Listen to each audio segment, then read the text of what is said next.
is it quite impressive to you? Is it impressive?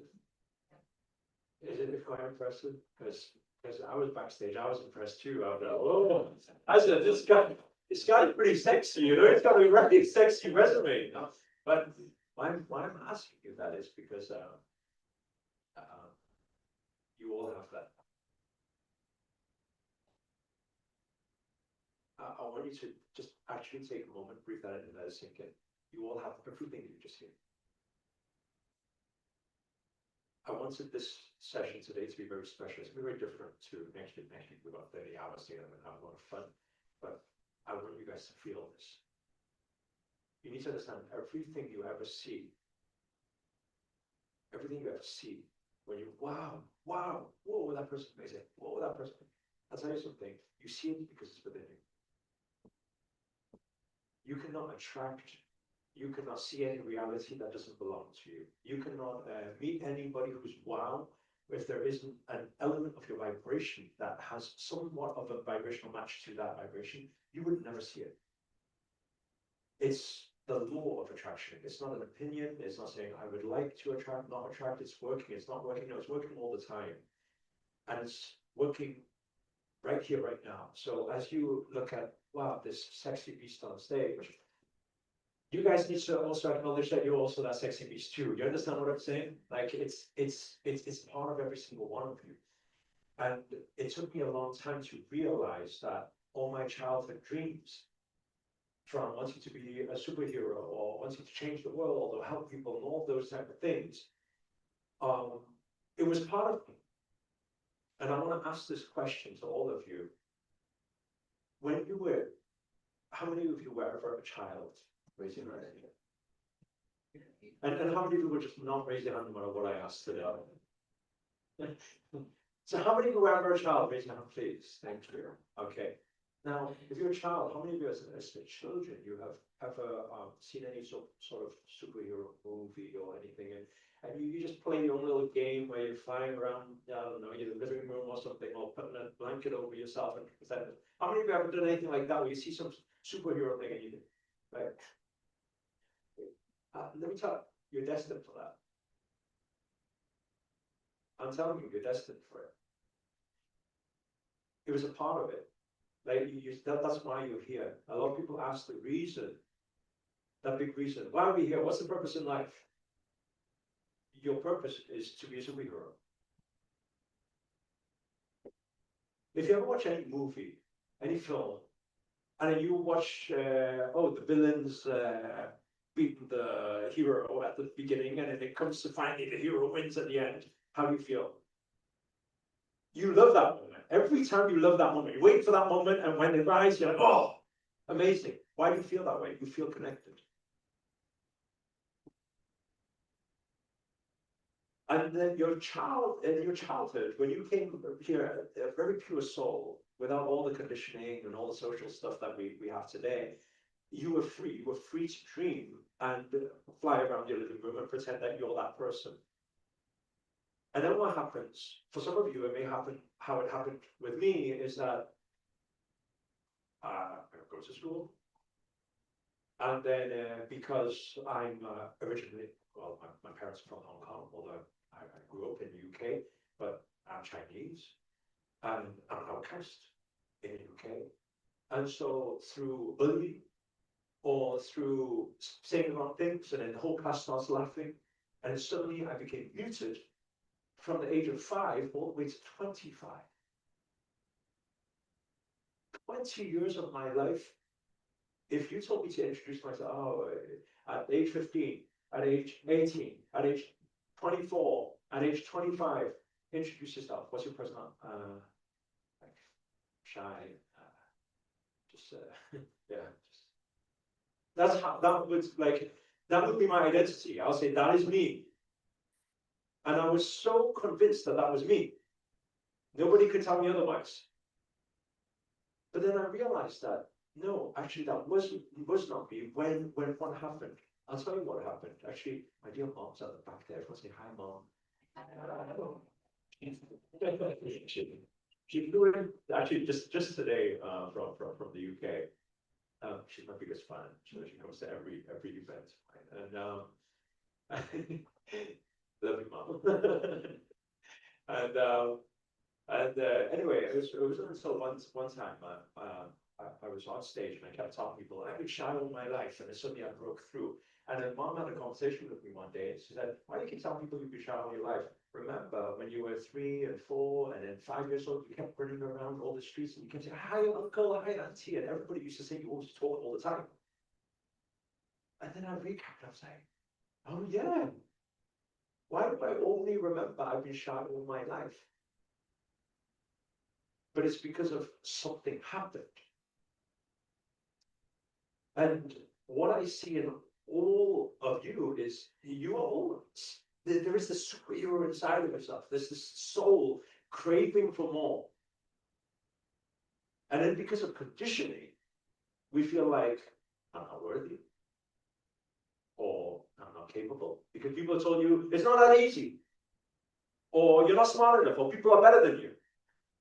Right? Or it could be a case of certain experiences or traumas or something that's happened in this life, where because of that incident happened, or it could be witnessing your parents through some struggles or relationship struggles, and therefore you have some negative BS happening inside there. How many of you know what I'm talking about when I say BS? Right? What does BS stand for? Belief system, exactly. We all have this belief system inside, and it's telling us that, oh, we're not worthy, or it's not that easy, or relationships are tough, or all this type of stuff. And then suddenly we believe that to be our reality. Once we believe that to be our reality, guess what? It's our reality. And I'm telling you, that was my reality all the way till 25, 26 years old. Until when? Until an event very similar to this. And I was blown away. Well, it wasn't similar to this, it was similar to the one we're going to next week, because it was a 3-day event, right? But I was blown away because when I heard the speaker talk about reprogramming the subconscious mind, I was like, never heard of that before. What does that mean? How do you do that? When I heard a speaker say confidence and communication or charisma can be learned, I was like, what do you mean? I never heard of that before. My dad used to always say to me, look at Danny, look how confident he is. You know, I mean, we're very different, aren't we? Look at this person, look how confident they are. Oh, we're different, aren't we? Around my confidence, I felt like, no, we're either born with it or we're not. That's why I used to always look at other people who were born with it, and I used to think, life's not fair. And then our family is more on the with our health, not health, physical appearance. Our family generally is a bit on the cute side. The more abundance side, you know. And so actually, I grew up cute as well. And I was convinced as well by family members that, look at them, they have like 6-pack and stuff, but you know, we're just big bone, and you know, our DNA is different. I was never taught that you can change it if you want to change it. I was never taught confidence, you can change it if you can change it. I was never taught any of those things. You know, even when it came to money, I don't know, like Chinese are extremely superstitious when it comes to these things and all this feng shui stuff and all this. Okay, let me check your birth chart, and okay, you're destined to be broke for the rest of your life. You know, it's like that. And so when I hear it, my dad's always like, look at those guys, they have so much money. Oh, we're different, you know. Not everybody has that type of life. When it came to health, when it came to wealth, when it came to relationship, when it came to every part of life, I just felt like you either got it or you don't. Nobody ever told me until I was 25, 26, when I was at an event like this. They said, you can equip yourself, you can learn, you can reprogram your mind, you can have it all. And I'm here I'm just a messenger. I'm nobody special. I'm just passing the message on. That's all. I'm just saying, you can have it all. You can have it all, and way, way more than you've ever dreamt of, way more than you've ever imagined. And it's all available for you. And how do I know it's available for you? Because you're saying, oh, but you say that to everyone. Yeah, I do. I say it to everyone, but you're the only people here. Now let that sink in a moment. Why? I have 2 million following, at least online. You're the only people here today. Why do you hear that message today? No.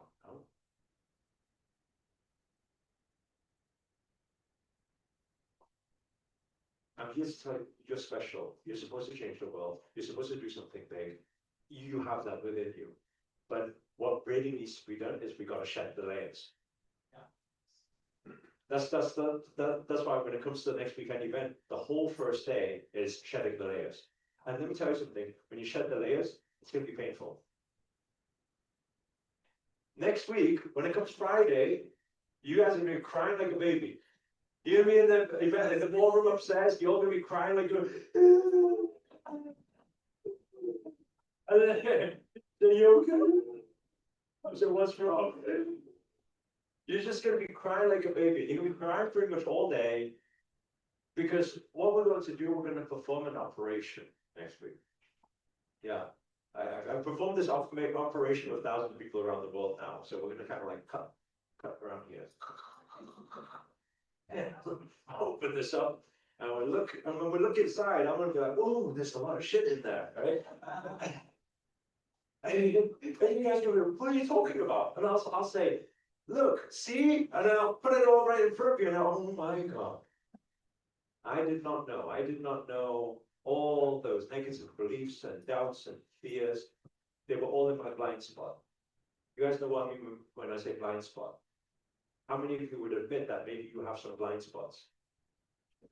We all have blind spots, right? We all have blind spots.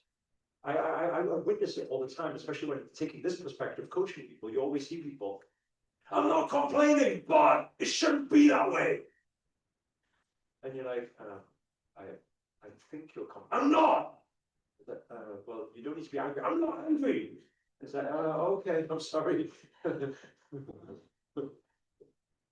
guys understand what I was saying? We all have blind spots. We don't see it. We have blind spots, and I want everybody to write these 4 pillars down, because I want everyone to get clear on these.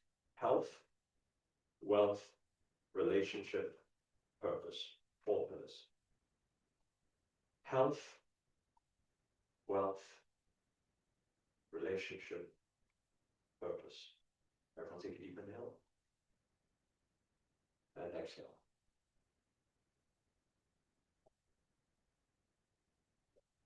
These 4 pillars, they're all, your goal is to get a nice balance of success in these 4 areas. I'm telling you, you'll be so fulfilled if you find the balance and success in these 4 pillars. Many people, they come to our events because they have one goal. "Master, I only came to manifest miracles because I want to manifest my ex back." And I'm like, okay. So whenever you're talking about money and wealth and stuff, I don't need that stuff. I'm like, no, it's all intertwined. Everything's linked. It's all linked.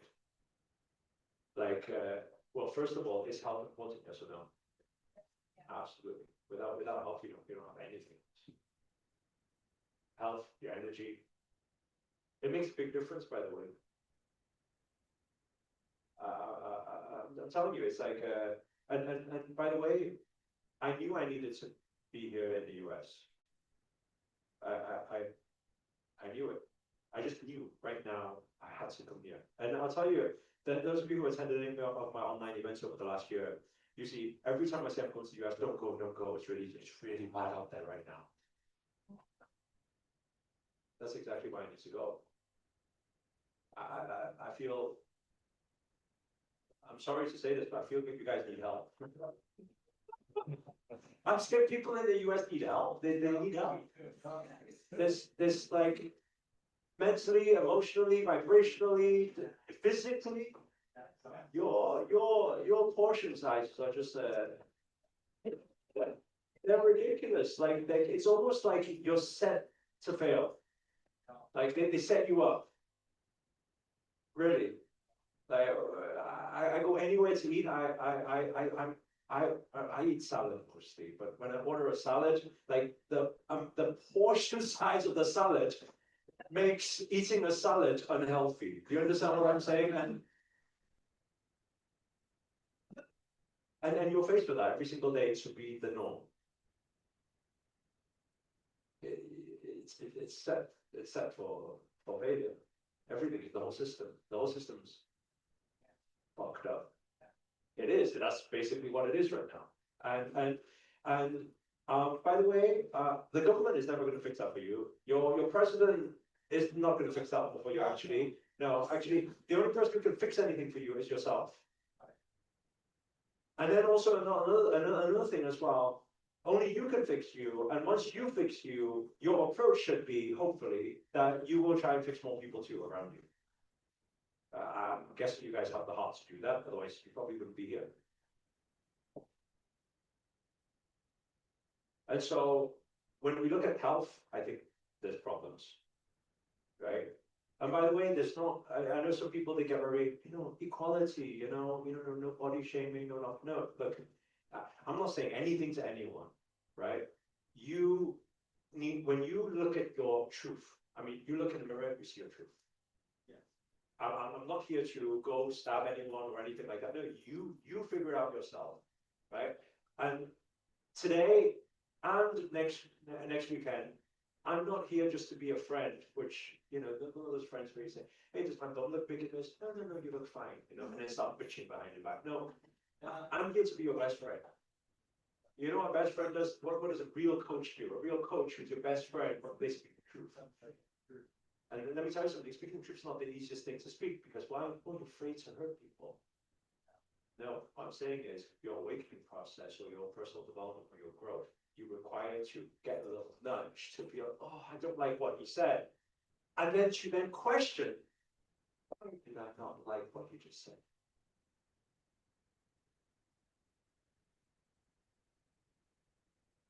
In my early 20s, when I went to an event like this, the speaker on stage, I hated him. That's the one who changed my life most. He kept screaming and shouting at people. He said, in life, you're either rich or you're broke. And I was like, oh, I hate this guy. This guy's horrible. I don't like this guy. Like I was whining in my head. I was whining about this. I said, I don't like this speaker. I don't like him. Because you need to understand, if I'm on stage and I say, yeah, they're rich or you're broke, right? No rich person's going to get offended. No millionaire is going to be sat there saying, I don't like this guy. No. They're going to be laughing at all the broke people. Do you understand what I'm saying? Because they're like, yeah, that's right. He's right. Do you understand what I'm saying? In the same sense, if a speaker on stage said, you're either fat or you're fit, the same thing will happen. True or true? If you are fit, you're not going to feel like, oh, I'm offended. And I think it's time that we take ownership of, okay, right, first of all, it's okay. I come to acceptance of where I am now. That's a big part of personal development. You need to come to acceptance. Okay, I accept that is how I am now. But I also accept that I can make that change at any time. Anytime I decide, it comes from a decision.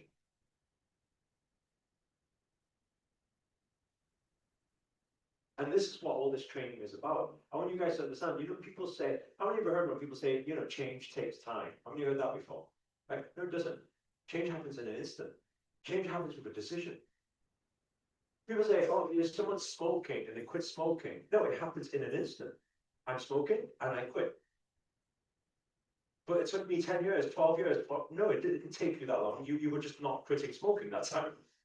But when you decided, you decided. Same thing with getting out of a relationship. I was in an abusive relationship and it took me how many years to get out? No, it didn't. It took a decision, pack my bags, and I'm out. Change happens in an instant. So with your health, it happens in an instant. It's a decision. It's a commitment.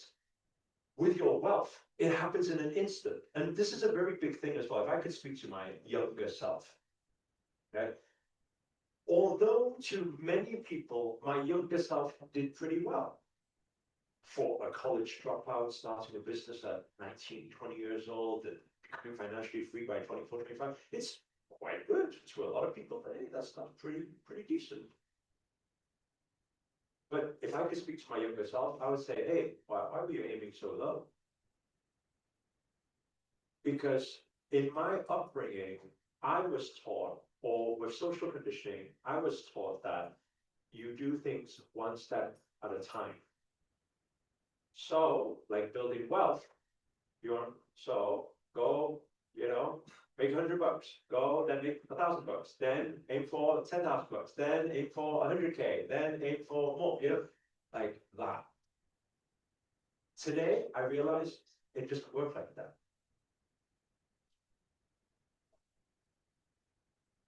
You can all think about your own personal financial circumstance right now. I don't care what it is, right? I have 1,000 in the account. I have minus 1,000 in the account. I have 50K debt. I have 100K debt. I have 100K in the account. It doesn't matter actually where your position is right now. What I want everyone to realize is this time next year, you could be completely flipped around. And it's got nothing to do with somebody's closer than you to it right now. Somebody could be on 100K right now in this room. 1 year later, they're still on 100K. You could be on minus 100K right now. You could be on 15 mil next year. I want you to let that sink in a moment. Give me an aha. Right? I want you to acknowledge this in a moment. Because if I could speak to my younger self, I would say exactly that. Because everyone thinks that it takes time. Building wealth takes time. It doesn't take time. I'll tell you, my first $1 million didn't come from $1 million. My first $1 million came $15 million. Before that, I had maximum 100K in the account. I can't remember at the time. Right? I was 24, 25. What did I do? I signed a steel and rubber recycling deal in the UK for, I think it was about 60-something thousand tons a year or something like that. I signed that deal, and then 5 months later, 15 million was wired to my account. I had not experienced being a millionaire or being even getting close to a millionaire. It just came 50 million. A little surprise like that. Right?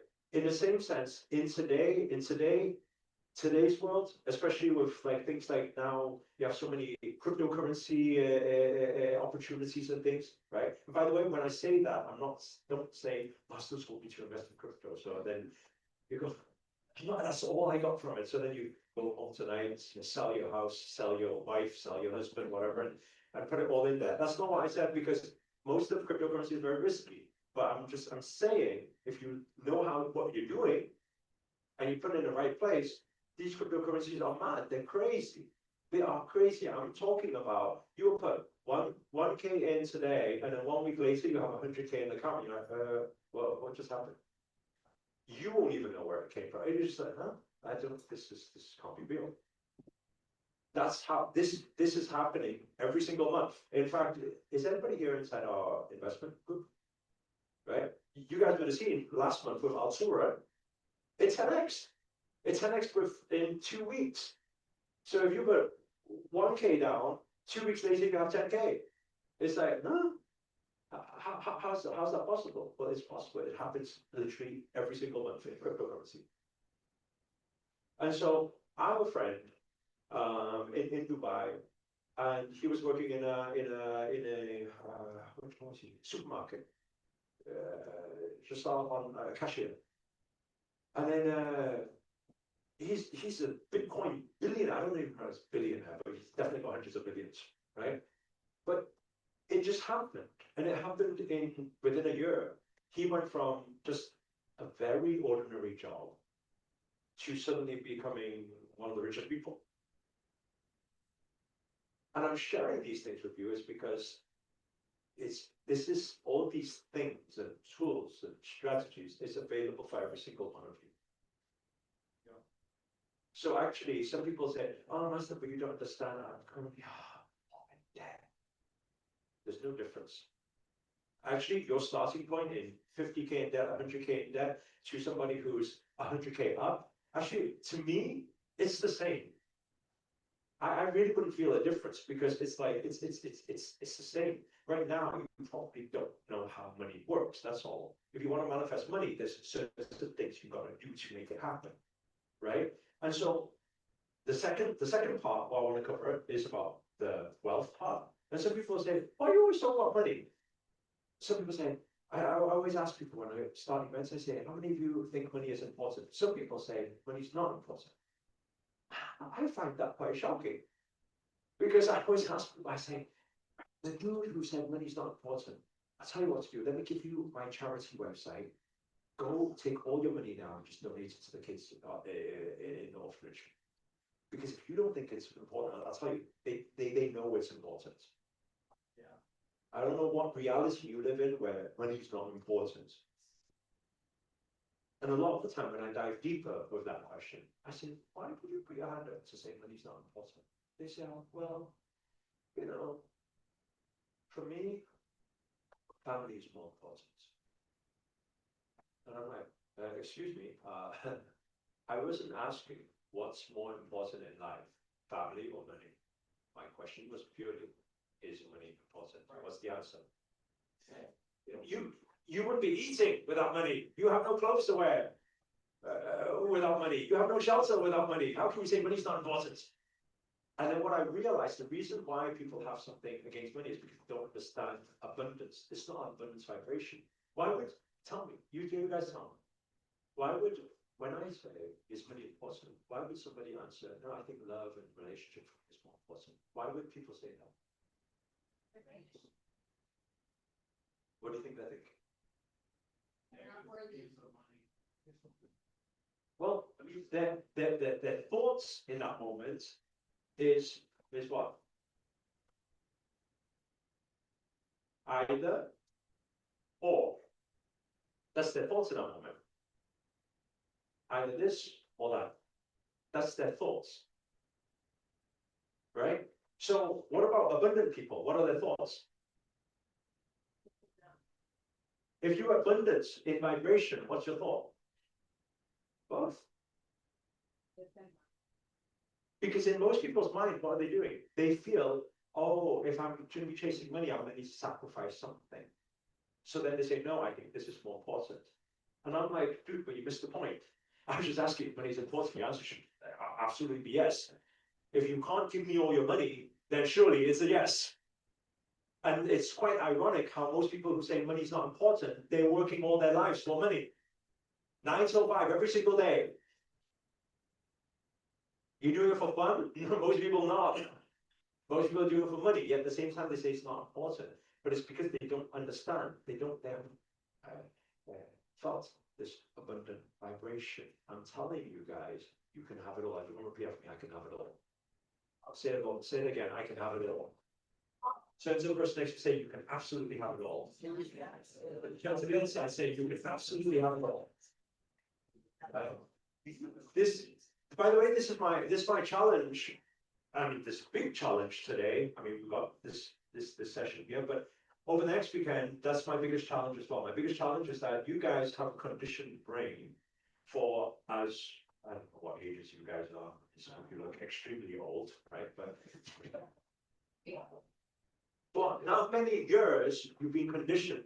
And my only challenge I have next weekend is I have 30 hours. People say, why do you need 30 hours? That's a long event. I'm using the only 30 hours to try and to attempt to reprogram your 30 years of programming. Do you understand what I'm saying? Don't tell me 30 hours is long, right? If I tell you, if you give me 30 hours of your time, I'll take 30 hours, I'll brainwash the fuck out of you, and then the next 30 years of your life, you're going to be thanking me, oh my God, I can't believe it. That's all I needed. Because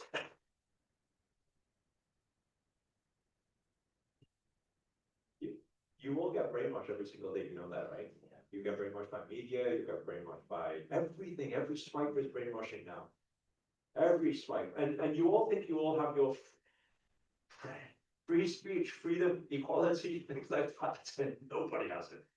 Nobody has it. Even the people who think they are free, they are not free. Really. You think you have your own mind, right? So everyone's going one way. And they have this belief that this is the way it should be.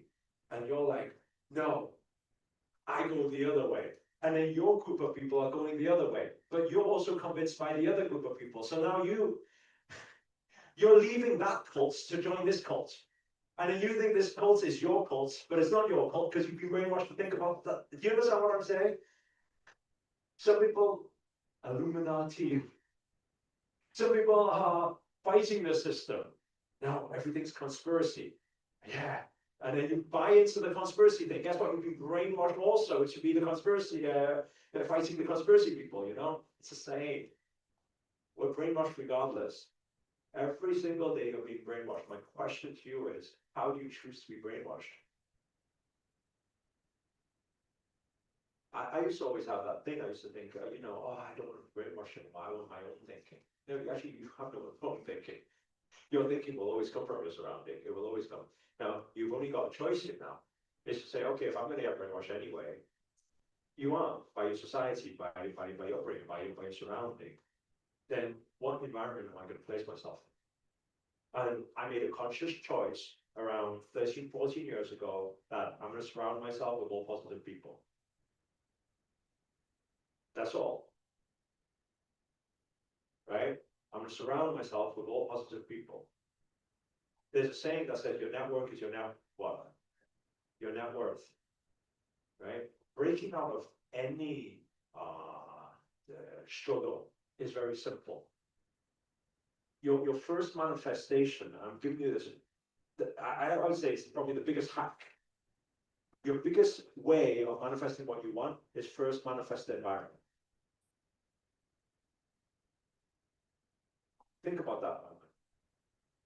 If you want to manifest your new lifestyle, you should first manifest the environment for the lifestyle and not the result for yourself, but to have the people who hang around with you with the results that you want. That should be your first manifestation, not you getting it yourself, because let me tell you something. It's very simple. And by the way, I see this all the time. And I'm going to take a little stab at you right now. Give you a universal bitch slap. To wake you up a little bit. But I want everyone to understand, right? There's a lot of people here, well, especially in the communities that I attract, because we talk a lot about spirituality and positivity and stuff, right? Everyone thinks they're spiritually awakened. Everyone thinks they're positive. But I want everyone to understand there's levels to the game. There's levels to the game. And this is what I realized. I realized that I came from pockets of communities that believe in law of attraction, so they're generally more positive and generally a little bit more, you know, when I'm complaining, oh yeah, I should stop that, yeah. How many of you ever caught yourself out before? Okay, what does that mean? You're not there yet. And quite frankly, that's what it means, is you're not there yet, because you keep catching yourself out. So while you think, yeah, but you know, I'm the most positive in my tribe, that's a problem. Yeah. You guys flex with that stuff. I know you do, because I hear it all the time from a lot of our students. Yeah, well, you know, I don't usually complain. In my tribe, I'm the most positive. I said, that's your problem.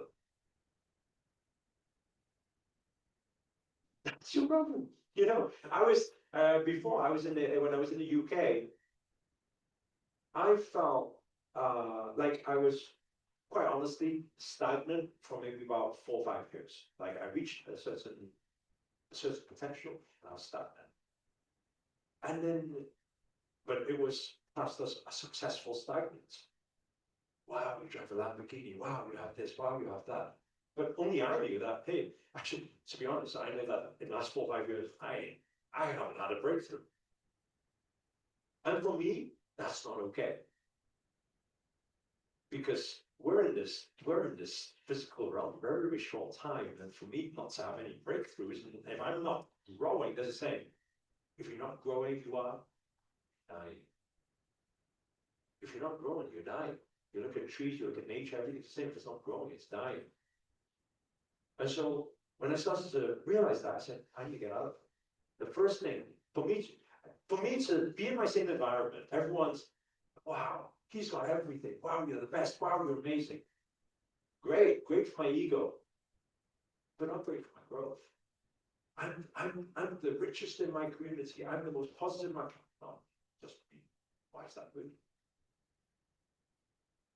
So when I knew I needed that next breakthrough, it was financially, but spiritually, I was going to all my spiritual training and everything. It was more financially. I said, how do I get the next level? I need some sort of breakthrough. And that's why about 3 or 4 years ago, I decided, hey, to Dubai. Dubai, I mean, people in Dubai, I mean, those Arabs, they're crazy. I'm telling you, like, they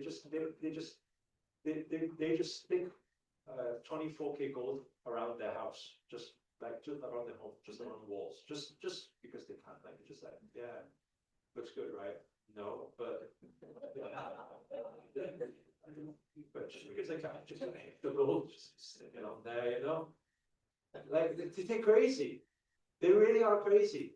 Really, it's the first ever place I've ever lived where I don't know if anyone here likes cars or anything, but I mean I quite like my cars. I think it's quite nice, you know. I have a Lamborghini, I have a McLaren, I have quite a few cars, you know.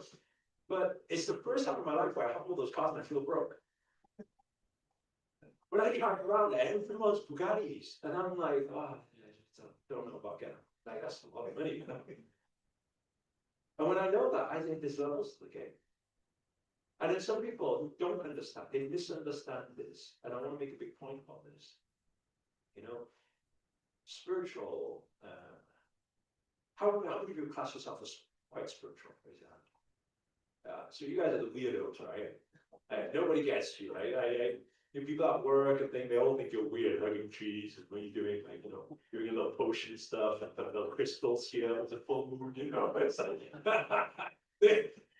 you guys are like, you guys are weirdos, right? I get it, but it's quite interesting. It's quite interesting how things pan out for a reason, because when and I'm going to get onto this in a moment, but I knew from many years ago, I knew my message to the world was more to do with, although I speak a lot about the spiritual stuff, I knew it was more to do with allowing people to manifest abundance. I always knew it was that, because that was my journey, my personal journey. That was my struggle, in fact.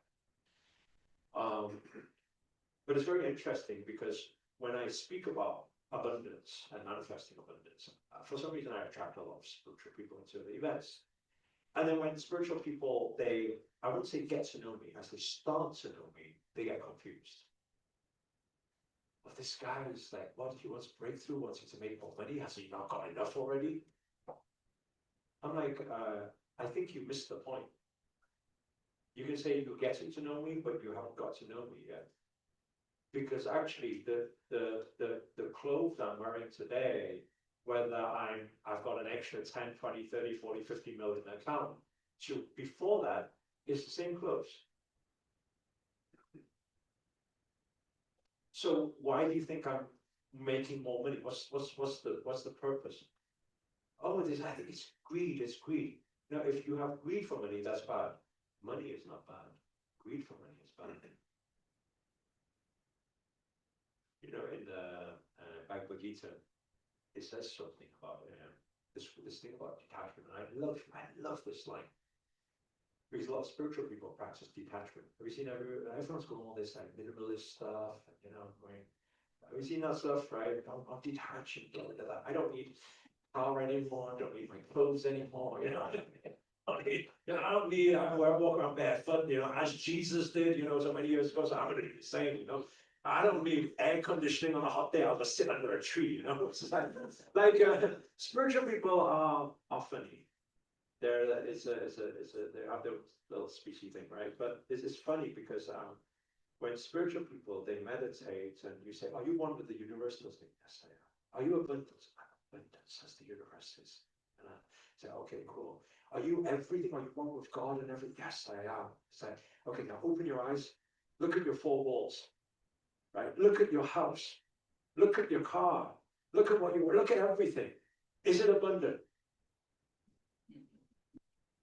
And what do? That's why I go back to my meditation.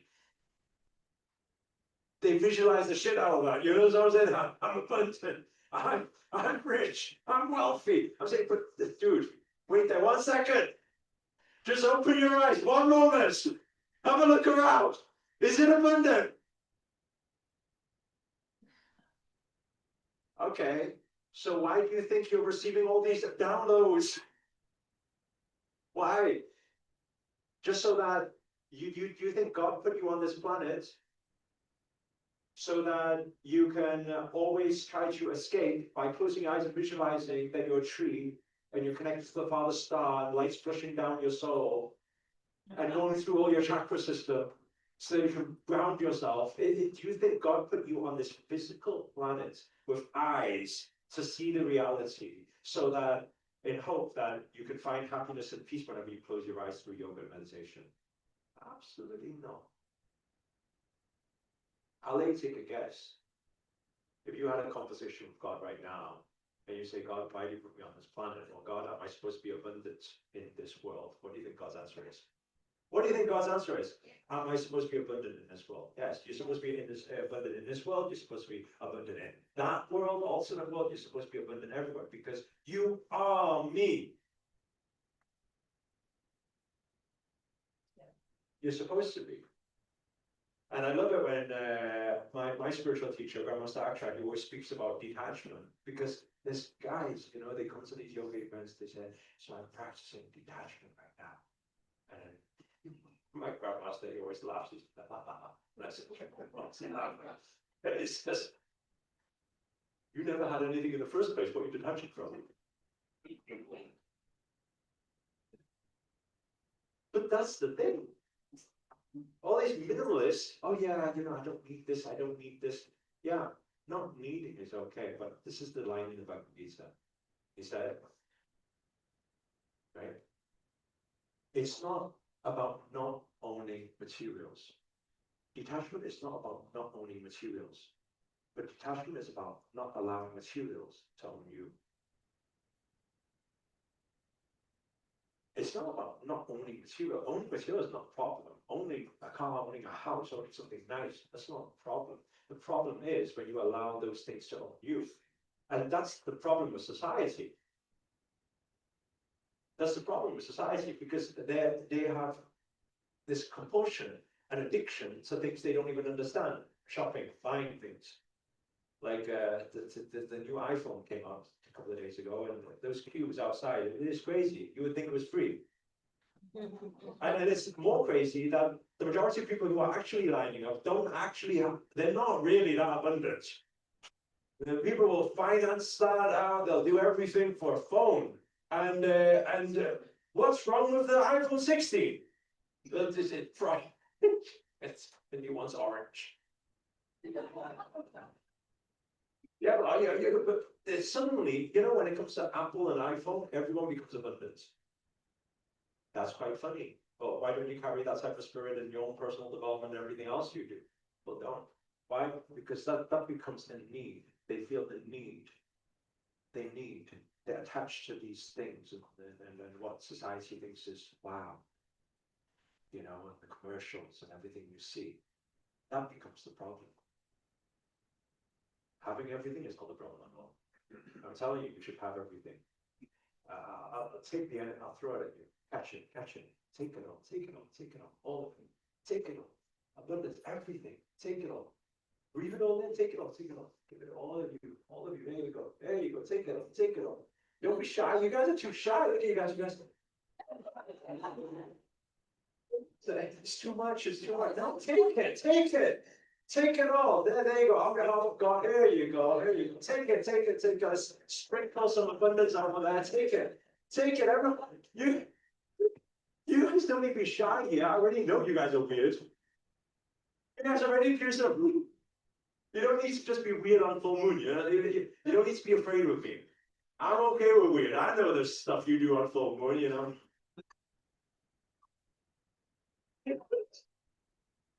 You think I don't know? You should do it behind closed doors. You're afraid your friends will see. Don't be afraid I'll see. I'm okay with that stuff. That's okay. You well, that's okay. You do it all. You do it all. I'm okay with it. Right? Take it. Take abundance. Take it. Catch it. Catch it all. Catch it all. You weird people, catch it all. Catch it all. Don't catch it. It's all for you. Take it. Right? Tell the person next to you, it's all for me. Tell the other side, say it's all for me. It's all for you. Right? Take a deep inhale and exhale. It's all for you. It's all there. It's all there. And it's all for you. And you're supposed to have it all. There's nothing wrong. If you be greedy about it and you say, I need it, then that's a problem. But it's mine, it's okay, it's coming, that's fine. Right? More will come its way, that's fine. More and more will come its way, that's fine. I'm open to receive more, that's fine. I need more, that's a problem. Now, that's ego problem, attachment problem. But otherwise, you just being the vessel. What did we say in the last 5-day manifestation challenge? Who was there? And manifesting miracles online. Was anybody at those events? Right? What did we say? What's this? God mode on. God mode on. If you turn God mode on right now, your most abundant self, what does it look like? Come on, you're the kings and queens now. What do you look like? You need to be, yeah, exactly, you need to be in that state. This is your vibe. That's how you attract. That's how you attract. Your energy needs to be big energy. Some of you right now, you're too humble for big energy, but that's a problem. Society has said, you got to be humble. And you think humble needs to hide away. That's what you think. No, this is humble. It's okay. I don't need anything. That's fine. But I am already everything. You are all everything.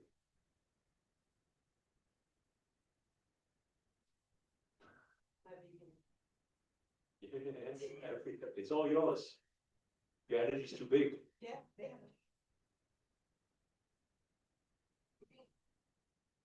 We need to keep this big energy. You're the boss. What's your boss energy? Give me it. Oh, you need me to remind you. Now, here you go. You got to maintain that. When? When do you need to maintain it? In your morning rituals? During full moon times? Based on astrology? No, you got to maintain it all the time. Because you're manifesting all the time. And that's the big problem with a lot of people manifesting too, because they do their morning affirmations.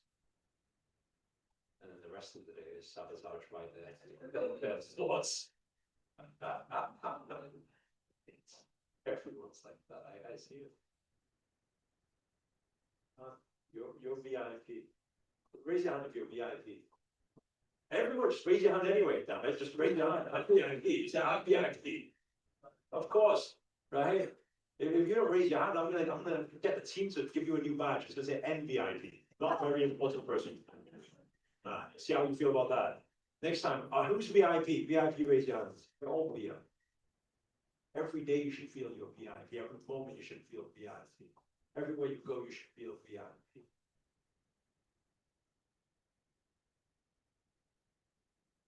You're born for this. I'm telling you. Oh yeah, but I like to be, live my life a little bit more modest and stuff. No, you're modest. You're broke. You don't want to be broke. Broke is a problem. How many of you know broke is a problem? It's a problem. Stop being modest.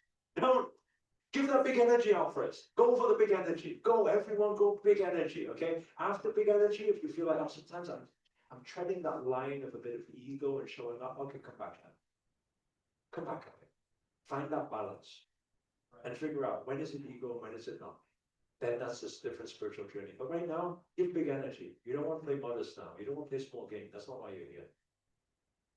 Do you think I play small game? No. I don't play small game.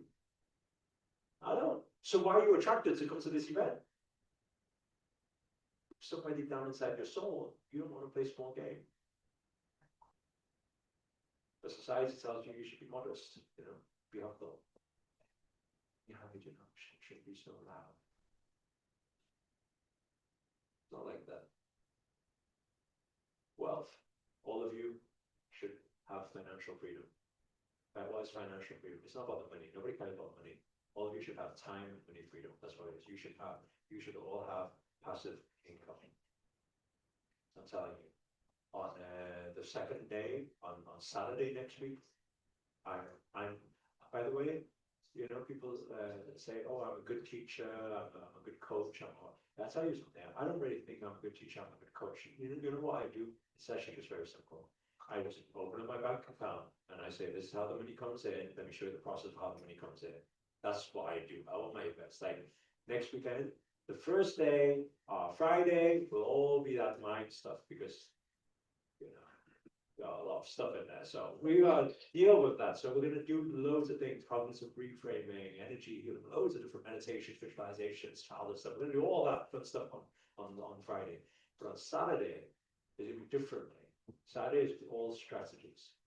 And how we're gonna break down strategies, I'm not teachers from a book. I'll tell you how people are these days, right? Can I just ask this question? How many of you, would like to be financially free? Like, you want a free time to do whatever you want, right? Don't need to be shy. Raise your hand. Right? Big energy, right? Okay. Now, how does society or how does outside? How do everybody learn to do that stuff? Well, we're taught that we go through education system and get a job. Hopefully, it happens one day. But for most people in a job, does it happen? No. Then some people, I remember when I was in college and some of my friends going into university, they're like, oh, I'm going to study business administration, business, start a business, international business, And I don't know if you know how messed up this world is, because I want to ask you a question. Those people learning business, who do they learn from? When they go to university, how much do you pay, by the way, for university here in the US? For the 3-4 years to get a degree, how much do you pay? How much? 30 to 50K, is that okay to say? Yeah. Oh, to get a degree. If I want to get a degree in business administration or something, how much would I pay for the 3 or 4 years? Over 200,000. Right. So look how we are conditioned. Pay over 200,000. Okay. Get yourself in debt first, by the way. Take a student loan. Okay, readily available for you all. Right. So take a student loan. Get yourself in 200K debt. Go for your business administration lectures. Learning from who? No experience. Professors. How do professors know how to teach you how to business? From books. Has that professor ever done their own $1 million business before? Never. And then we're sat there taking notes. Oh, right, okay, your SWOT analysis, I got it, yeah. I mean, I'm qualified now in business administration. I always laugh at those people, actually.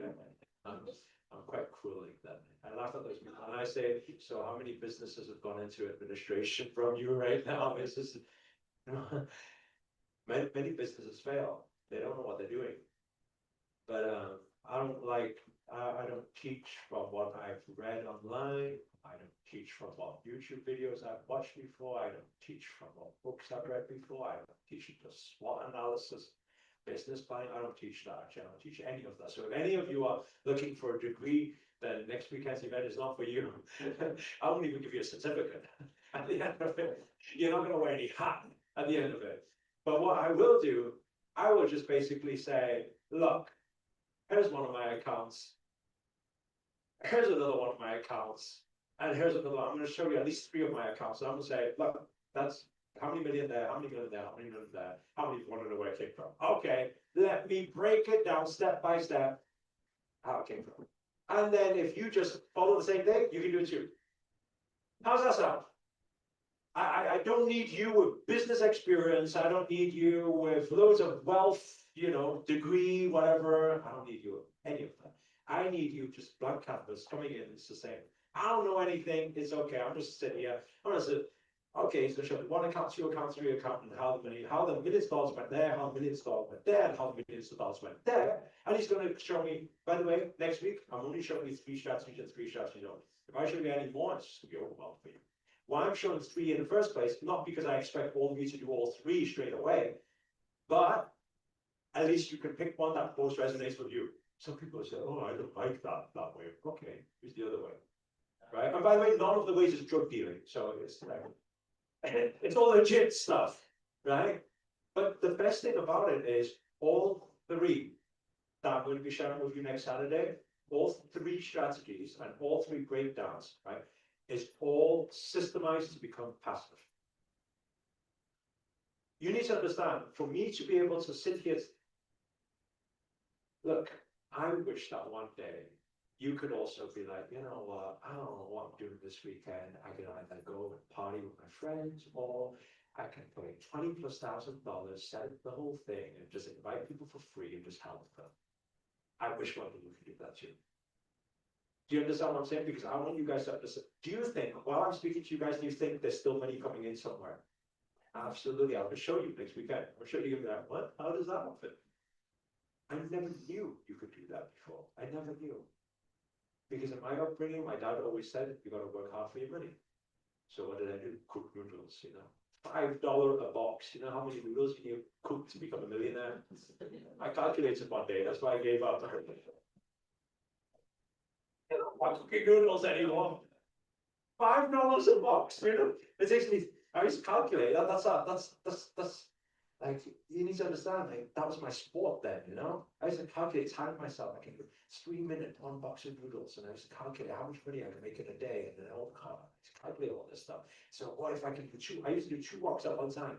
Yeah, I'm a beast when it comes to cooking noodles. I was a beast mode, 2 walks at the same time, you know, and so meaning every 3 minutes I can cook 2 boxes of noodles, making $10 an hour, 3 minutes. I used to calculate that stuff, and once I calculated that I'll never become a millionaire, I said, yeah, I'm done. I'll do something else. And then that's when I started investing in myself. And I want everybody to understand something here. You know, my old coach used to always say to me, this is when I was first introduced to personal development, any programs, courses, mentors, coaches, anything like that. He said to me, he said, the world is conditioned to spend money on things that will never grow in value. For example, entertainment. But what the world really needs, I'm just passing the message on, what the world really needs is to understand that actually you are your biggest investment. And if people could invest in personal development, what he used to say is, people would invest in entertainment without thinking. Beyonce has a concert, a few $100, boom, out.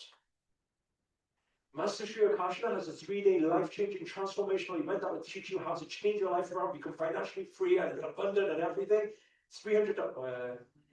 It's a bit much, you know. Let me have a think about it.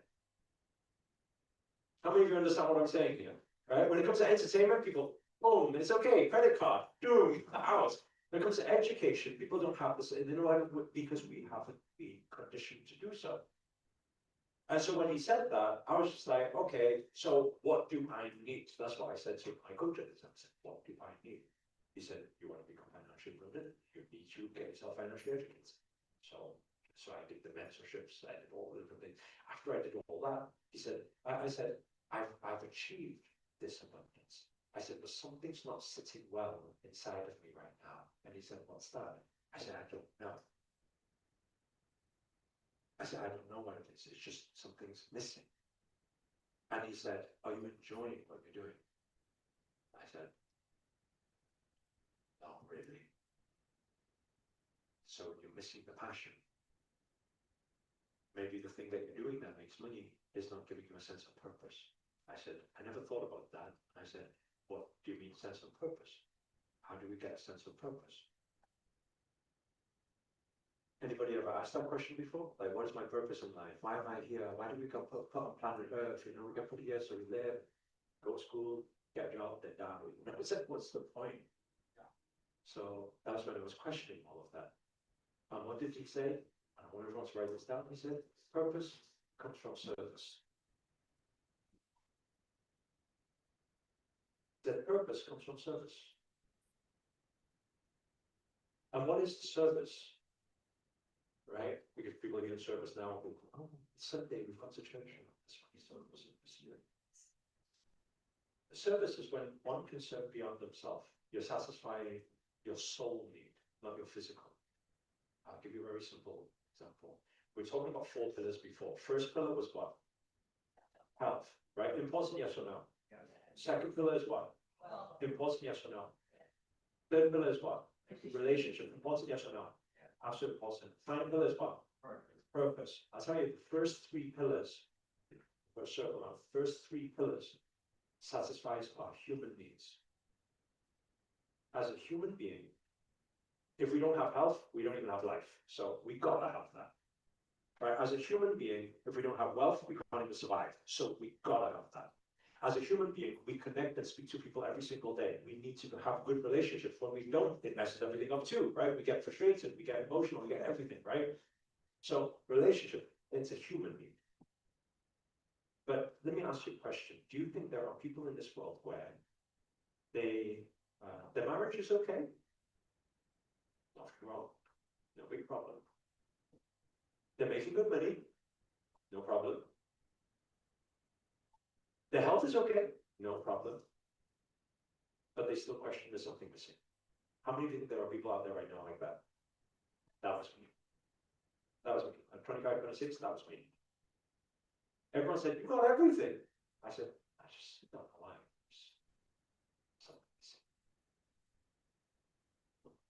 So how do we fulfill that final pillar, the purpose pillar? How do we fulfill it? With service. And what service is when we contribute beyond ourselves. It's no longer for us. And by the way, every single one of you, you have it within you. You have it within you. How many of you, okay, let me ask this question. How many of you have known about law of attraction for a while now? Raise your hand if that's you. Okay. How many of you remember when you first started to know about law of attraction? How long ago was that? How many years? How many months? How many years? 4 years? 3 years? Okay. Rewind to when you first got to know about it. Were you excited? Yeah. Was it like someone just opened some secret box and you know, oh my God, what all my life I didn't know about this? How many of you were quite excited? It was kind of like, oh my God, what? Okay, with that excitement, did you go and tell your friends? Yeah. How many of you did tell some people around you, say, hey, you should check out this book. Hey, you should watch this video. Hey, how many of you did that? Right? Let me ask you a question. Did anybody get any doors shut in your face when you were preaching law of attraction? Yes or no? You weird person, what are you doing? Believe me, just come to this tree. Right? You're gonna get that door shut on you. Okay, but the question really is this. Why did you feel the need to tell anyone?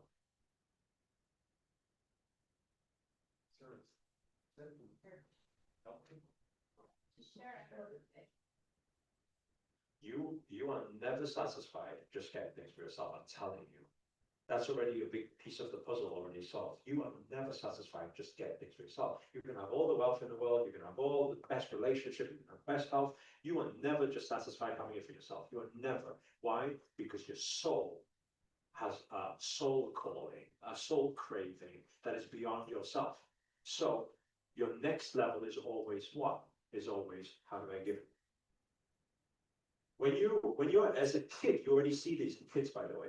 When you see kid, you teach a kid how to ride a bike, they want to teach their friends, hey, you do it like this. When you teach a kid how to swim, you say, I need to try this. You all did that before. Whenever you learn something, you always want to give it. Do you understand what I'm saying? So what does that already indicate? In your soul's path, you already know you have a big desire to help, to contribute, to serve others. Right? Now, your only problem is where? Your only problem is your capacity.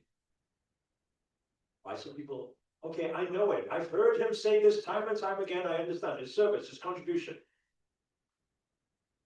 But why do you not feel you're fulfilling your highest purpose calling in life right now? The only reason could be because your lack of capacity.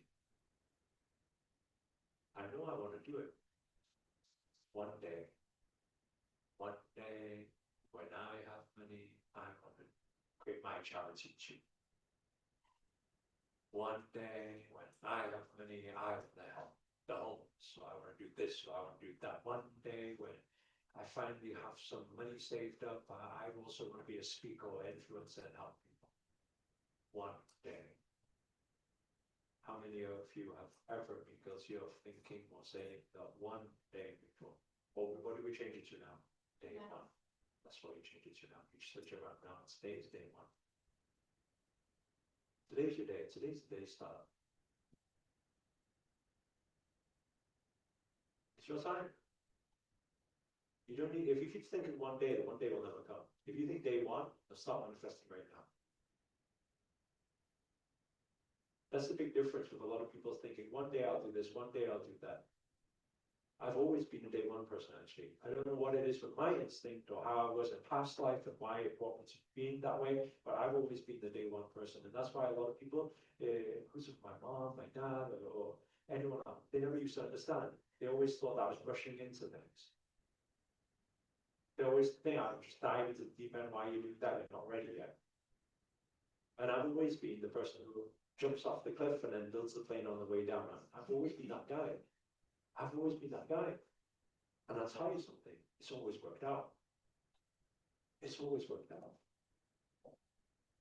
You know, a lot of people, they see our charity work. I love your charity work, I love what you're doing. You know, one day when I have money, I want to do that too. I said, well, quite frankly, you're probably not going to have the money. You're probably not going to do it. I said, oh, why are you saying that? I said, because it's a mindset, it's a mentality. Because not many people know. I bought the piece of land 13 years ago, 2 acres land in Kenya. And I built the orphanage also 13 years ago. And 13 years ago, I was not that wealthy. I know it's okay, not really that wealthy. I had no knowledge of charities. I didn't know how to. You know, I didn't know what licenses you need. I didn't know. You know, and many people are always in the planning stage. How many of you ever plan for your execution? For your planning your business, you're planning your venture, you're planning your next thing, you're plans, right? How long are you planning for? Many people are planning and they say, oh yeah, I heard that if you open a charity, people ask me, they used to ask me along the way, I heard if you open a charity, you can't do it if you're whatever citizen, whatever. I said, I can't answer that question. Oh, you don't have, you're not certified, we don't have that. I said, well, back then I didn't know. Is it really? I'll have to go and figure that out now. Oh, what authority needs to know? He said, oh my God, you open a charity without whatever.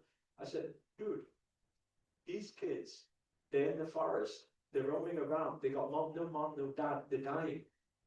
I said, you go and sort your authority stuff out. I'm just going to give them a shelter right now. This is just humane. It's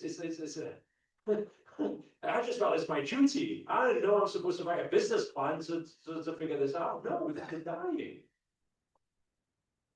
That's how I've always approached things. You know, same thing as becoming a speaker. It's the same thing. That's happened at the same time 30 years ago. My mom and dad were actually very worried about me then, you know, because I had forked out a lot of money on personal development. I'm one of those people where when I want to know something, I want to know all about it. Yeah. I'm one of those, and people call it an addiction. But I think it's a good addiction because that's how I've become good at many things. Because I want to solve every part of the puzzle and then go fully into it. I'm the all-in guy. I'm like all in or not at all. I'm that guy. And it works out when I keep the commitment going. And so when I first got into personal development and I was learning, oh my God, this, that course, that program, that thing, I'm telling you, they literally $100,000 just went out in a couple of months, just paying coaches and speakers and mentors and courses and programs. So when I forked out that 15,000 euros and I went to Barcelona to learn speaking, my mom and dad says, well, you just swipe a credit card, 15,000 euros to learn to speak. What are you doing? Like, and what do we always hear? Stick to what you know. I was making good money in neutral business, actually. It was not bad. But what does not bad mean? Not good. I need to invite you guys to the UK one time. You Americans your energy is far superior. I'm telling you. I hope there's nobody from UK here. In UK, when you say, hey, how's it going? The best answer on the best day is not bad, not bad. And I'm thinking, you Americans are crazy, you know. You guys, whatever, I think good or bad days, you go, awesome. You know, really? What's so awesome? I love that though. I love that, man. So yeah, not everything's bad about Americans. Yeah. Oh, it's good. It's good. It's good to have this. You know, that energy is good. Yeah. And so, you know, when I first said, you know, I'm going to be a speaker because I then invested more and more money, had coaches, mentors, and then I said, I'm quitting the restaurant business. My mom and dad were worried, said, what are you going to do? I said, I'm going to become a motivational speaker. Are you sure they'll listen to you? I hope so.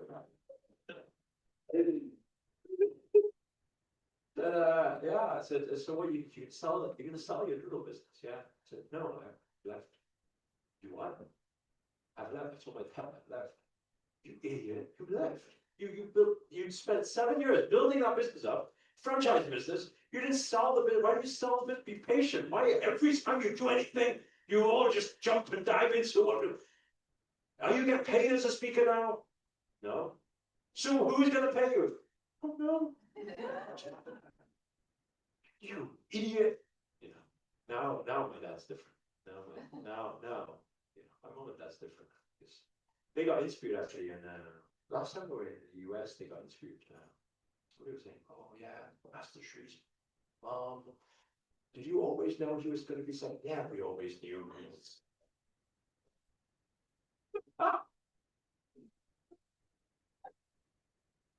Always knew. They always know once you became successful. I'm telling you, all those friends that are doubting you now, I'm telling you, when you become successful, they no longer doubt you. That's how they become your best friend once again. They come back. They come back in parades. They do. Seriously, all my old friends who doubted me along the way. Yeah, they visit me every day now. Hey, bro. Where was my bro during those tough times? Hey. Yeah, but I'm telling you, um, you're supposed to do this. Seriously. I don't know if you realize that. I don't know if you've ever been to any other conference or presentation or go to see any other speaker before, but many speakers usually come on stage with a plan, like a script or some bullet points at least, or some presentation. You know, oh God, I'll tell you a funny thing. I'm just realizing now. We paid maybe $7,000 for these 2 screens to be put up, and I haven't used them at all. I'm going to start using it just to make money for it. No presentation, no keynote for you, no nothing. What am I on here right now? This guy's on drugs. No, what's he on? What is it? What's this blissful thing? What do they call Kathy? Ananda mind. This blissful state is Ananda mind, they call it. It's a chemical. I'm on that chemical. What is it? It's a natural chemical. No, I ain't been smoking anything for those of you worrying about me. It's just natural. I'm naturally like this. I'm on a high. I'm on a high because you guys are on a high. I feel you're high. And I tell you, everything I always speak is for you. I feel and I speak next weekend, 3 days, 30 hours. No script. I have no plan. Just channel, feel what you need. This way it needs to grow. That's the message you need. And then it just come out. And I'm telling you, every single one of you in this room, you're supposed to do that. You're supposed to be on here. Really. And right now, when at the moment I say this, some of you nerve-wracking. What? 1, talk about what? Exactly the same thing 13 years ago when the speaker said the same thing. You all have a message. I was like, what am I supposed to do? Am I supposed to teach people how to cook noodles? That's actually what I thought. I'm not joking. That was not a joke. When he said, you all have a message. And I was like, okay, figure out your message. What can you teach people? Share with people, service. You know, I was like, wrote my notes. I was like, yeah, teach people how to open up noodle bars. That's my message. I had no idea. And you guys will have the same thing right now. But it will unfold. I'm telling you, it will unfold. Follow the journey. Have any of you watched the Netflix series Manifest? Have any watched that? Manifest. It's all connected. It's all. Tell me it's all connected, but you cannot stop now. I'm throwing that pebble up right now. I'm dropping that pebble into the ocean right now, right? There's going to be two types of people in this room. There's going to be people who, yeah, we had a good time today with Master Sri. What next? Get on with my everyday life. That's that person. There's going to be people who heard this crazy guy on stage talking about all this crazy stuff, throwing all this big vision, dream, and thing at you. And some people, you know, some people in this room is actually going to believe it. And I just hope you're that person. Because I was also that weirdo who believed it 13 years ago. And I just, sometimes I look at the stats today, the team always show me, you know, hey, Master, you've reached out to 200 million people around, 200 million people. Like, me? How? Never in my life would I think that. Really. I said this on a coaching call just 2 days ago, and I just felt, you know, every day you guys do gratitude practice? Of course you do. You guys are weird, remember? Grateful for grateful. I was just in my gratitude the other day. I'm so sorry. I was in my gratitude practice the other day, and I was just like, you know, just thinking, every time it's the same, you know, well, my food, much all stuff. I was like, this me think deeper. She's like, I'm grateful. I always feel this right now. I was like, I'm grateful, I'm so grateful that I get to be free. Like, actually, like, so many years now, I've been able just to say, I want to do this, I want to do that, just I want. My mom wants to come and see you here, business class flight, enjoy the flight. No, it's come see me, enjoy, you know. Oh, the whole family, what are we doing for Christmas? Oh, you know, you have some siblings who are little rebels who are, it's kind of save up for this, so I don't know. Don't worry about it. The whole family, all, not really, there are 6, 7, 8. Plus, yeah, I pay for all their boyfriends and girlfriends too, so it's like, yeah, just my boyfriend, just don't worry about it. Just come to Dubai, don't worry about it. This year we're going to Bali. I said, I'll hire up the big villa in Bali, just bring them all, I'll pay for them all. I said, I'm so grateful. Yeah, not grateful. Not grateful because of money, no. Grateful of the result. Like I said, I don't know, I want you guys to feel if one day you went anywhere, oh, I like this, oh, and I said, oh, just take it. Oh, I want to eat that. Don't, oh, wait there, that one, oh, that's quite a lot. No. Hey, you understand what I'm saying? I wish one day for all of you. Never again you even need to look at a price. It's just literally like, oh, mom, oh, child, oh, whatever, oh, son, oh, daughter, oh, whatever. You know, you want to just go and try it. I wish that on you, all of you, really. Really, if I could pray for anything, I'll pray for that. I'll pray for that before anything else, because I feel with that will come everything else. That will come your freedom for your health, your mental, your everything. I believe, really. That was what I was very grateful for that day.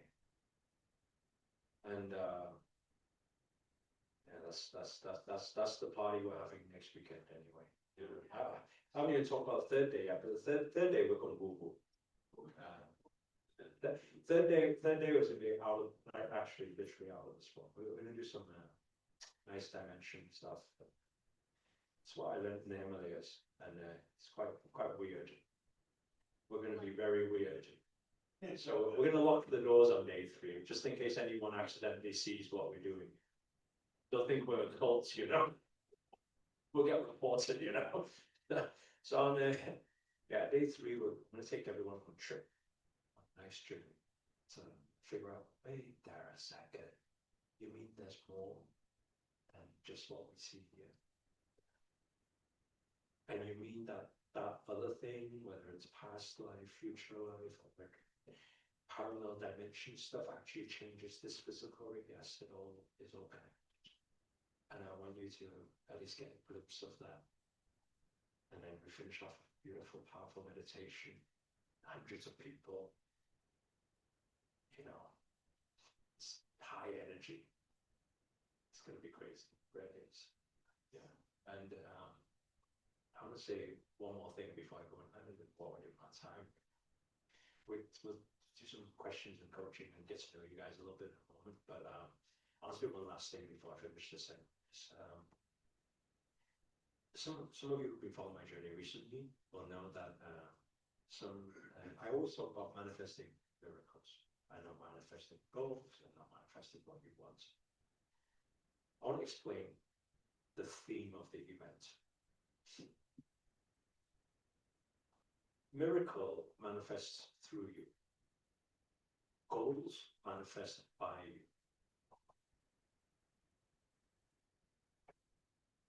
I don't want you guys to manifest, just learn to manifest by you, with you. I don't want you just to learn to, oh, I have a goal to manifest a car. Oh, I got it. Wow, it really works. I don't want you just to witness that. That's tiny. I have a career that I want, a job that I want. Wow, I manifested. I don't want you just to get that. I want to manifest my soul. Oh my God, I manifested that. I don't want you just to get that, because you're way bigger than just the human needs stuff. You are. Miracles manifest through you. And so one of the big things we're going to be speaking on day 3 about is how to access a flow state. Flow state is exactly what you have been witnessing for the past 2 hours, basically. That's flow state. I mean, this is flow state. I mean, how can one think or I don't know, segment the information and package it up on free flow? I'm not. By the time my brain is quite slow. If I was to think about it, I would not be processing all of what's going through me right now. And I'm telling you, right? Is there any musicians in the room, by the way? You're actually good at some music. Now you can play a few notes, right? But actually good. Well, those of you who are musicians or singing, you tap into flow state quite a lot, probably. You know, when you're just riffing on the guitar or something, you're just playing something. And let me ask a question. People who just raised their hands before to be somewhat good at something. How many of you ever, or it could even be a sport actually. How many of you ever been in that moment where you do something, or you pull a move, or a trick, or something, or a riff, and then when you do it, you're like, that sounds good. How many of you have had that before? That's manifesting miracles. That is through you, not by you. That's universe, that's not you. That's God, that's not you. How do we understand that? Well, it's very simple. How could you possibly be impressed by you?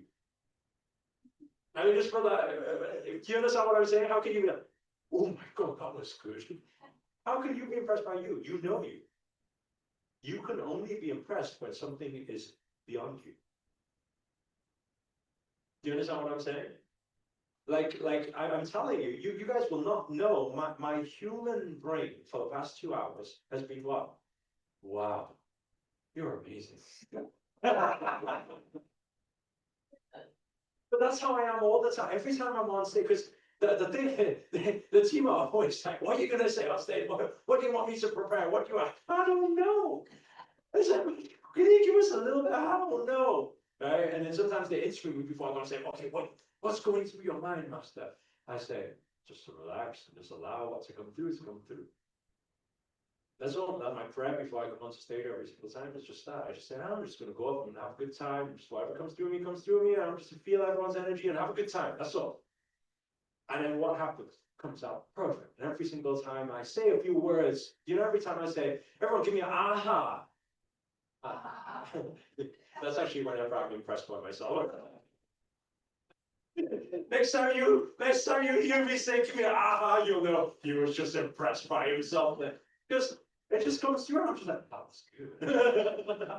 uh-huh. That's what I wish upon you guys. I wish one day you could be in that much of flow state. When you're in that much of flow state, life is easy. Because you're not thinking. Think about that. All your problems and troubles and struggles, it is all triggered from your thinking.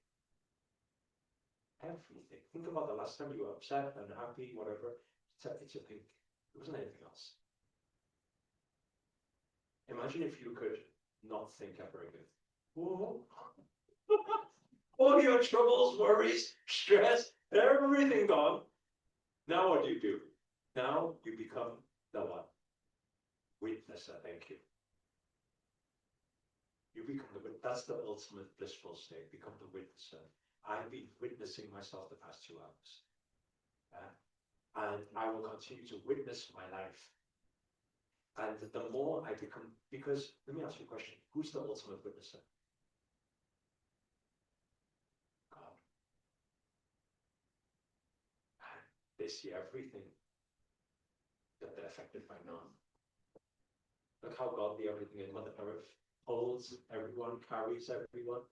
No matter how you're angry, upset, whatever, it never gets upset with you. No, it still holds you up. They're witness. And let me ask you a question, is God abundant? Yes. Oh, absolutely. Wow. Wow, if we could raise our frequency to even more godlike every day, and keep raising. Getting the chills. Think about that a moment. I mean, that's how, so that's the ultimate witnesser. And on day 3, I want to show you the strategies to get there through breath work, through visualizations, through meditations. I want to show you how you can get there. And I'm telling you, once you get there, you won't. Now this is going to sound a bit weird to some of you, because some of you follow me because of law of attraction and attracting and manifesting your goals and your desires. After the event, I believe, if you really get it, you will not want to manifest anything ever again, because you will not need to.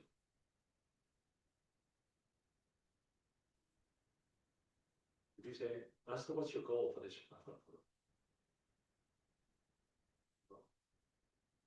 Master, who are you? Everyone and everything.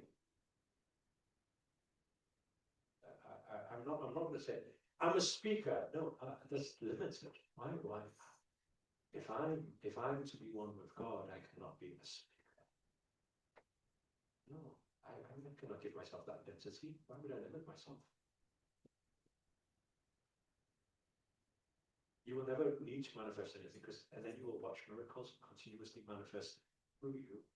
And the things that you witness in your life will be way beyond anything you ever dreamt of. So some of you who have been following my work over the past 1 year will know that last year a very interesting thing happened, where actually it started from 2 years ago. This manifestation is quite interesting. It happened through me. One of our students from Malaysia, she asked, she went on to all our coaching programs, mentorship programs, and then she learned speaking from me and everything. And then she became, she used the techniques to become an influencer and a speaker, basically a version of me, but speaking in Chinese. And then her name blew up online.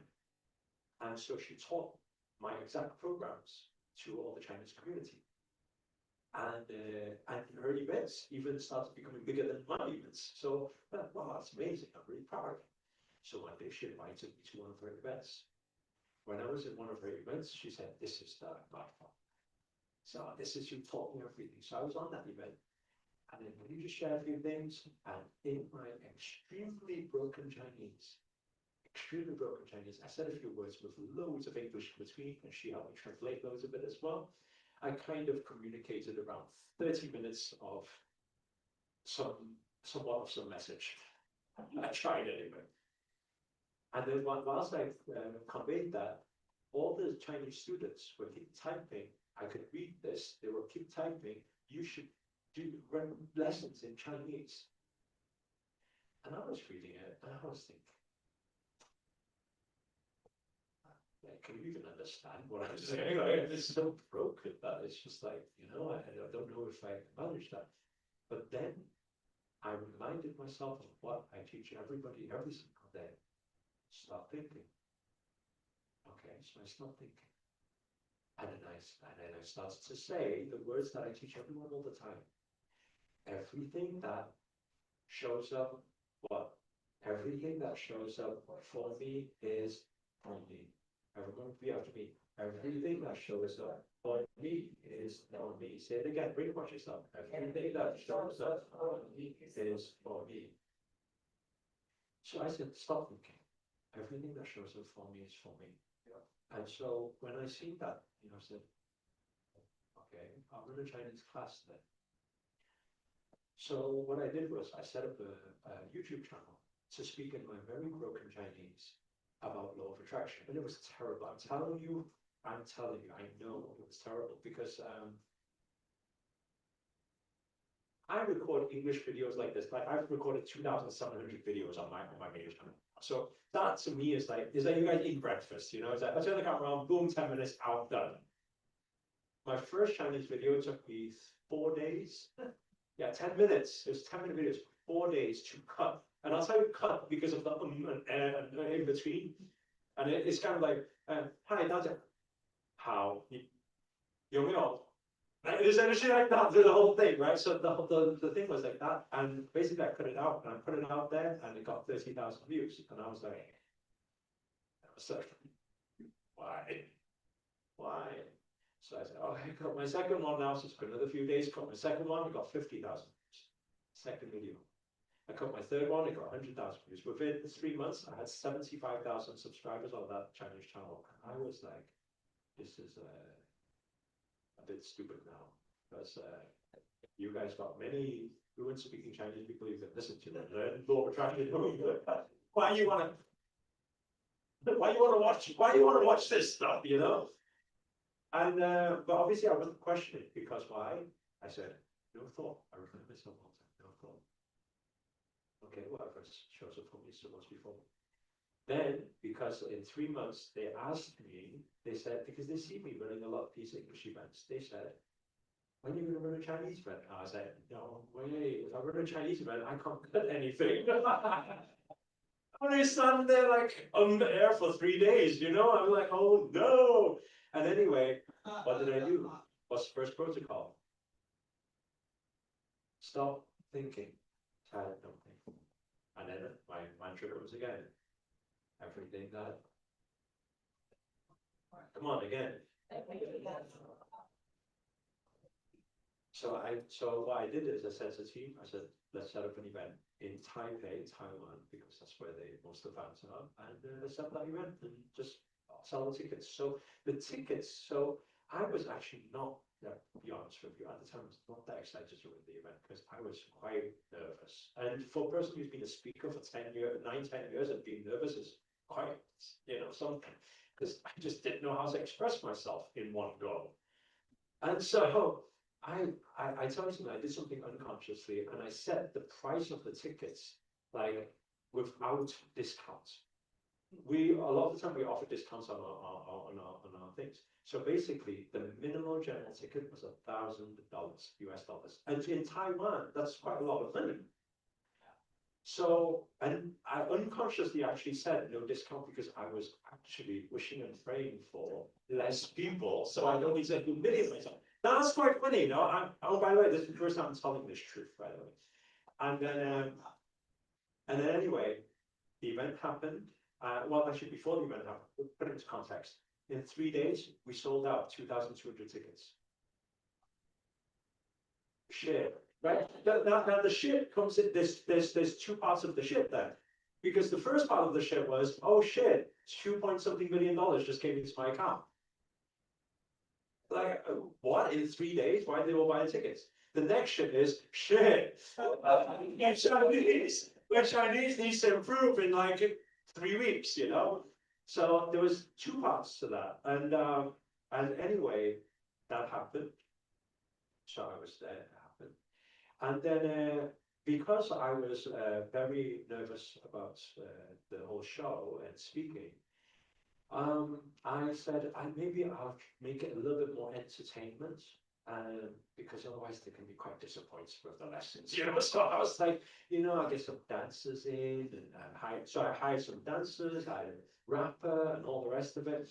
And then the last moment came where the rapper said, "Hey, it would be amazing if you scrapped a few lines." Come I said, I got enough to worry about for speaking, but rapping in Chinese, I was like, oh my God.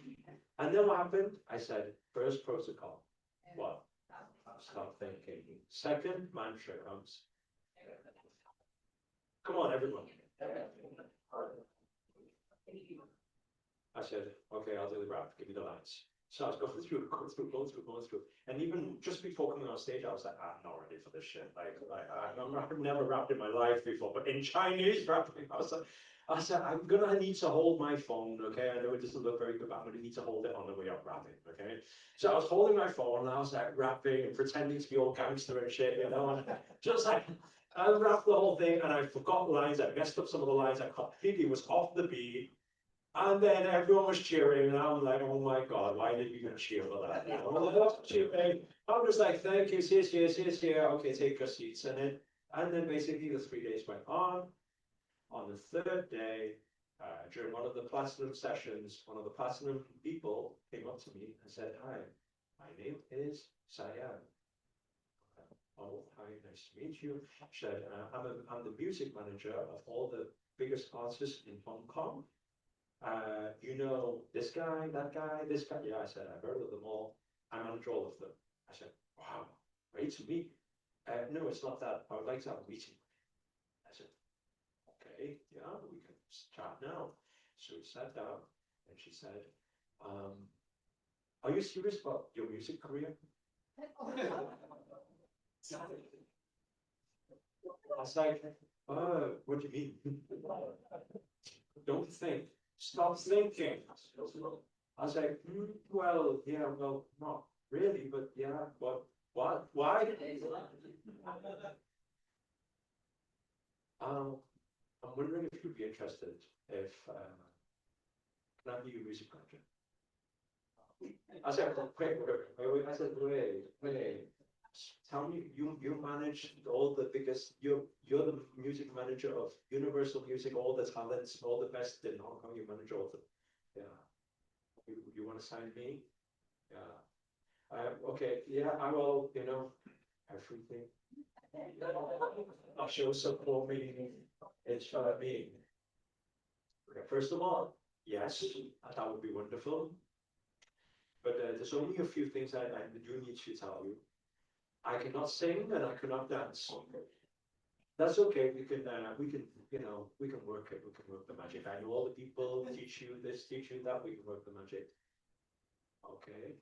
So I went back to Dubai. I said to the team, team, I need to take 3 months out of teaching. They said, what for? And I spoke to my CEO about it. And I said, I'm going to learn to sing and dance, and I've just been signed by Universal Music. She said, what? I said, you don't need to give me the reaction. I'm already giving myself a reaction. So I'm laughing out loud while saying it too. But I don't know why. I signed the contract. And they said, whoa. I said, yeah, so I'm not going to be running events or teaching for the next 3 months, so I'm going out to Hong Kong. I said, okay, cool. So I flew out to Hong Kong and I started learning all the dancing stuff and singing stuff, air lessons, everything. It was very tough. And I recorded 3 tracks out there. And it's in Chinese, so you guys won't understand it. No, I won't be performing.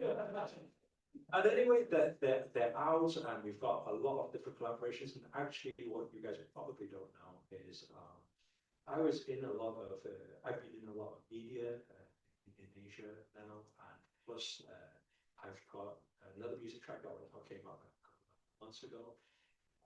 And my actual purpose of coming to US this time, aside from this event, was we've got our producers and stuff, they're coming over here, we're producing some tracks here in LA. So, why am I sharing that with you? Well, first of all, I want you guys to understand, not because I want to sign you guys to be singers, so you're getting nervous then. No, I just, I feel from my way of living, you're here, you're attracted for a reason. My way of living, that's how I am in flow. And as much as I laugh at myself being a singer or rapper, I feel, and I want to be totally honest with you, right now, I feel exactly the same as how I felt 12 years ago when I was telling everybody I'm going to be a speaker. I was very bad at speaking. I was very not confident. And the reactions I get from people when I say I'm singing now, it's the same as 12 years ago. And it's so, like, I feel shivers down my spine even when I say it, that the 12-year cycle just gives me the exact same feeling in a completely different venture. And that's why deep down inside of me, I'm saying this, like, I'm bold enough to say this. I know that my tracks is going to hit millions of people around the world. I just know. Not because I'm the best singer, but it will just happen because it's meant to be.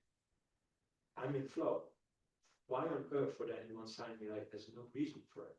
There is no reason. But she was a big fan of my work. She heard me rap a few lines, and I don't even know why I rapped a few lines, and then everything just unfolds. You know? They say, man makes his plan and God has his plan for you. And I believe God has their plan for you. Always, but we don't listen to that because we think it's beyond us. Because if you were to take a logical mind right now out of me, it don't make any sense actually. You should say no, it's not going to work out, stick to what you know. Right? But I've been through that cycle already many times. And so I know it's supposed to be. And why I'm also sharing that is because those of you who have not heard my announcements recently, I'm running my last series of events this year. And actually, next weekend's event is my last Manifesting Miracles. After that, I'm passing the baton on to, I'm guessing it's actually going to be some of you. I don't even know who it might be, but I'm really guessing that it will be. Because I'm a bit more mature than 12 years ago now, where I walked away from the noodle bar and didn't do anything with it. My academy, my platform, our database has hundreds of thousands of people. We have millions of reach, and there's millions of people that need to be helped. They need healing, they need help, they need knowledge. And I'm not going to walk away to become a rapper and just leave this. I feel it's my social responsibility to pass all my knowledge onto a group of people. And I believe that, I really do, I don't even know why I'm saying this right now, just flowing, but I feel like there's someone or some of you in this room who maybe you'll be very surprised at yourself 1 year later, stood on stage and impacting lives after the training, because you'll be like, oh, I didn't think that was completely. I just believe that you're in this room. And I don't know why. So I just wanted to share that. Yeah, I don't know if it's overwhelming for you or what, but it's always going to feel uncomfortable when we are embarking on something we've never done before. But again, if we were to go with no thoughts, no thinking, and if we were to just go by everything that shows up for me is for me, everything was supposed to hear was supposed to hear, it's all an opportunity. And it's just the universe, it's just God speaking through and giving you the signs, message, and to say that it's your time. It's your time now.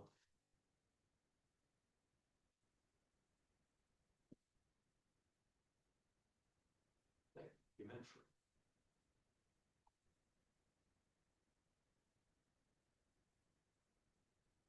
And even if you don't believe in you, there's some greater energy that's beyond you that believes in you. That's why you're human.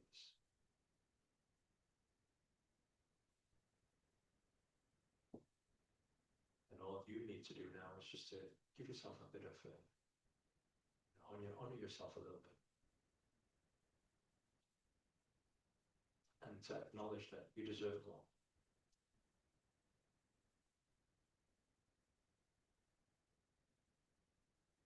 You've lived your life enough being, okay, living a okay or good life.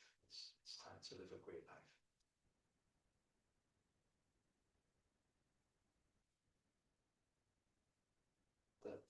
That's what I feel. Really, like from my soul, and like I said, whatever comes through. So I guess that's what I wanted to share today. Everyone take a deep inhale and a slow exhale. I don't know what my message was for you guys today. You guys took notes of. But I'd like to finish off. We have some time to answer some questions. So let's take some questions and then we'll finish off with a beautiful meditation to set the vibes right. Anybody with any questions with regards to anything you are going through, growing through challenges or goals or manifestations, just raise your hand and if the team can just.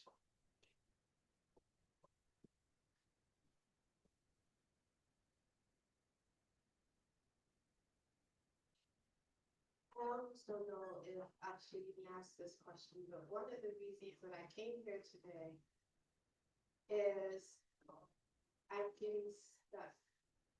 Like when you said changing from one day to day one, I feel like I'm in the energy of manifesting what I want to do, but I get stuck on the next step. So I don't know, I don't know how to break that. You get stuck on the next step because you don't know what the next step is, or you get stuck on the next step because you procrastinate or you find it hard to take action. Because you don't know the strategy or you find it hard to take action. Both, actually. Like I'll have the. Well, actually, one corresponds to the other. If you don't know what the next step is, that will make it harder to take action. If you knew what the next step was, it'll be easier to take action. So it actually corresponds to each other. So I'm guessing that it's more to do with you don't know the best step to take to get yourself towards that. What is the goal? I want to open a pit bull rescue. You want to open up A pit bull rescue. pit bull rescue? Oh, yeah. Okay. Okay, that's cool. So your next step should be finding out anybody who's opened any rescue places and then asking them what was the first step you took? What did you need to do? How did you get it to where it is right now? You have to find a success. The easiest way to success is just model success. So that should be your next step.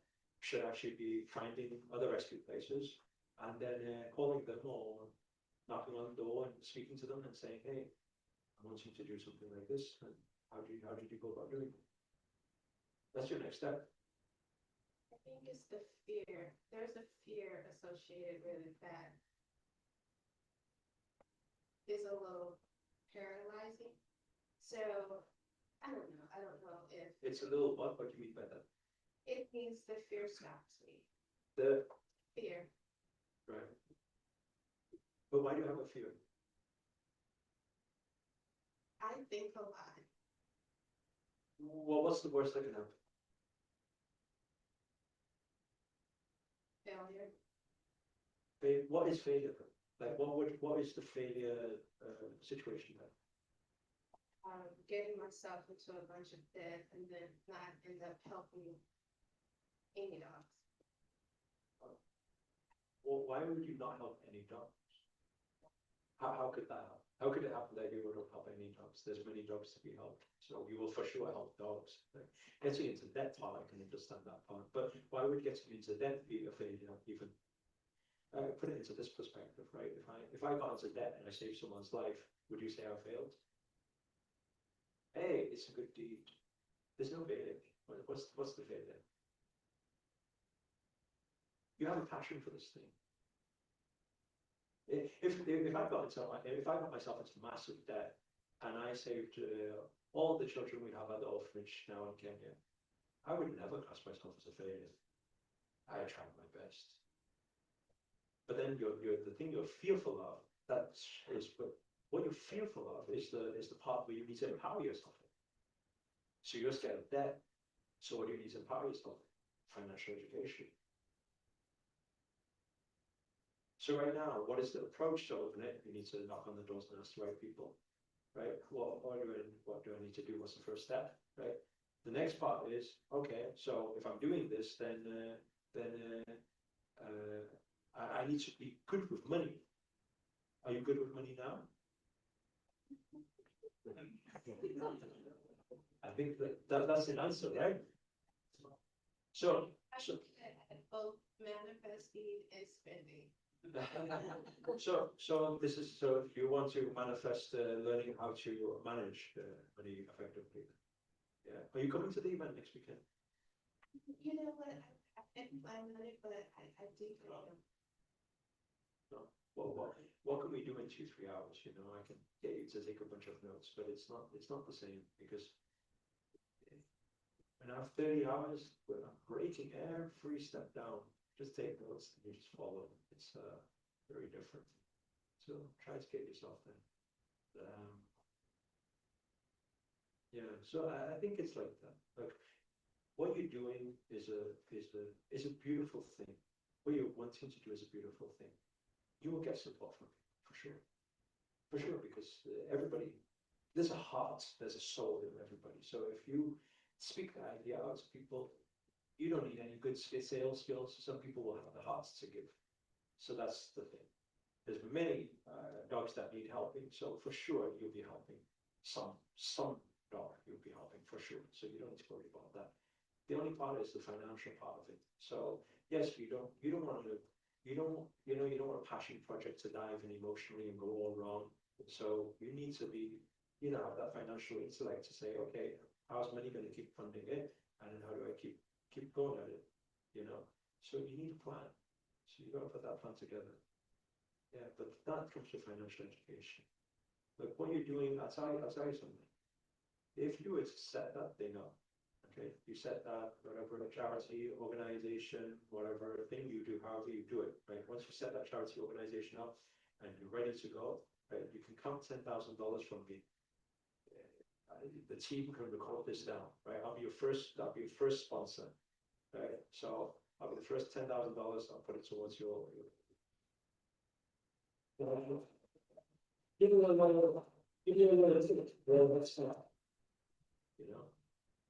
hope that gives you a bit of encouragement.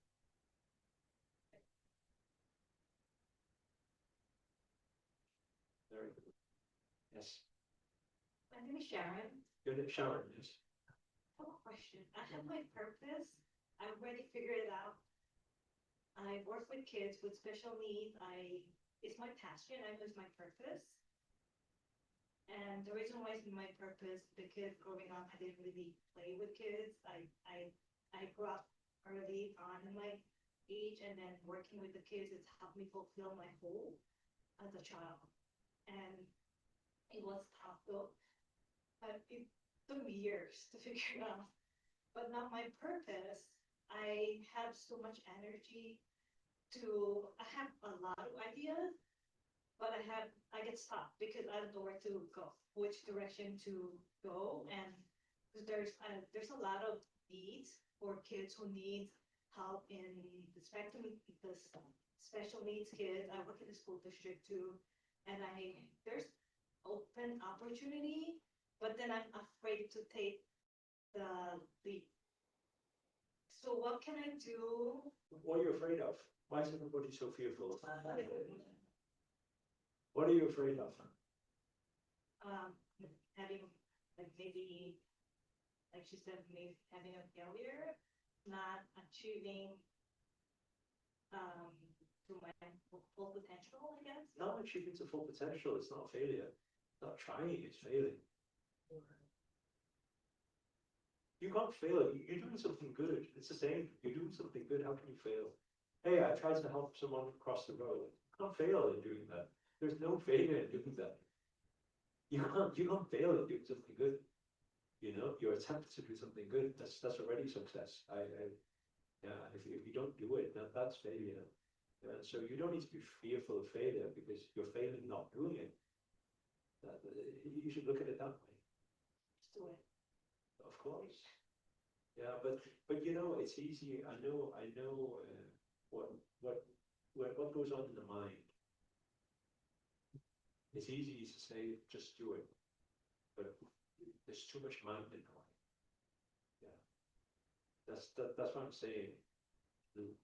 Give me your one day, you know, on that Friday, and let me figure out the mind part. Because when you figure out the mind part, everything else will follow. We need to learn to get rid of all that stuff. Yeah, there's ways to do it. So, yeah, I think it'll really help.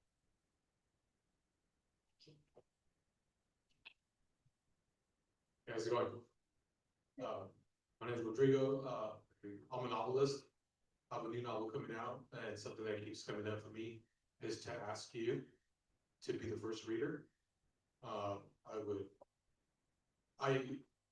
I deserve and I accept the abundance that's going to come with that. Would like a blurb from you or an introduction, something in regards to the novel. In regards to? In regards to like the book, and so the book is similar to The Alchemist. It's called The Water Bearer, Okay. and I'm just about wrapping it up. Okay. And What is it you would like to be the first reader? be the first reader and give me a blurb, or write the introduction, or endorse it, something along those lines. Connect with Angela. Connect with her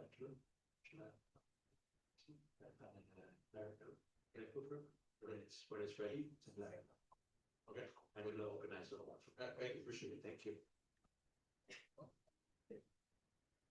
It's Raise your hand if you. okay, Okay, that's fine next. Yeah. That's fine. That's fine. Oh, okay. We'll just throw it around. Yeah. Hey, I'm DC. Nice to meet you. Nice to meet you. My question is, I signed up for the 30-day spiritual journey. And I know that you mentioned in the, I guess it was the talk you did, where there's different rules in different realms, spiritual realms.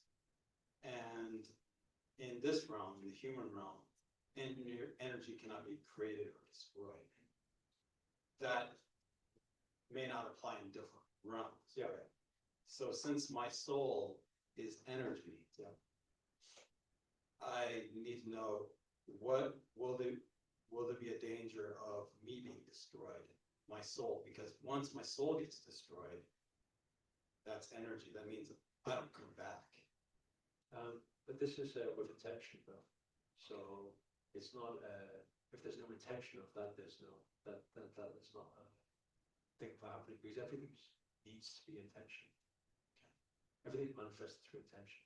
You have an intention for soul to be destroyed, then that could possibly be an outcome, but still not. It's not like easy. But okay. But if you don't have that intention, it can't happen.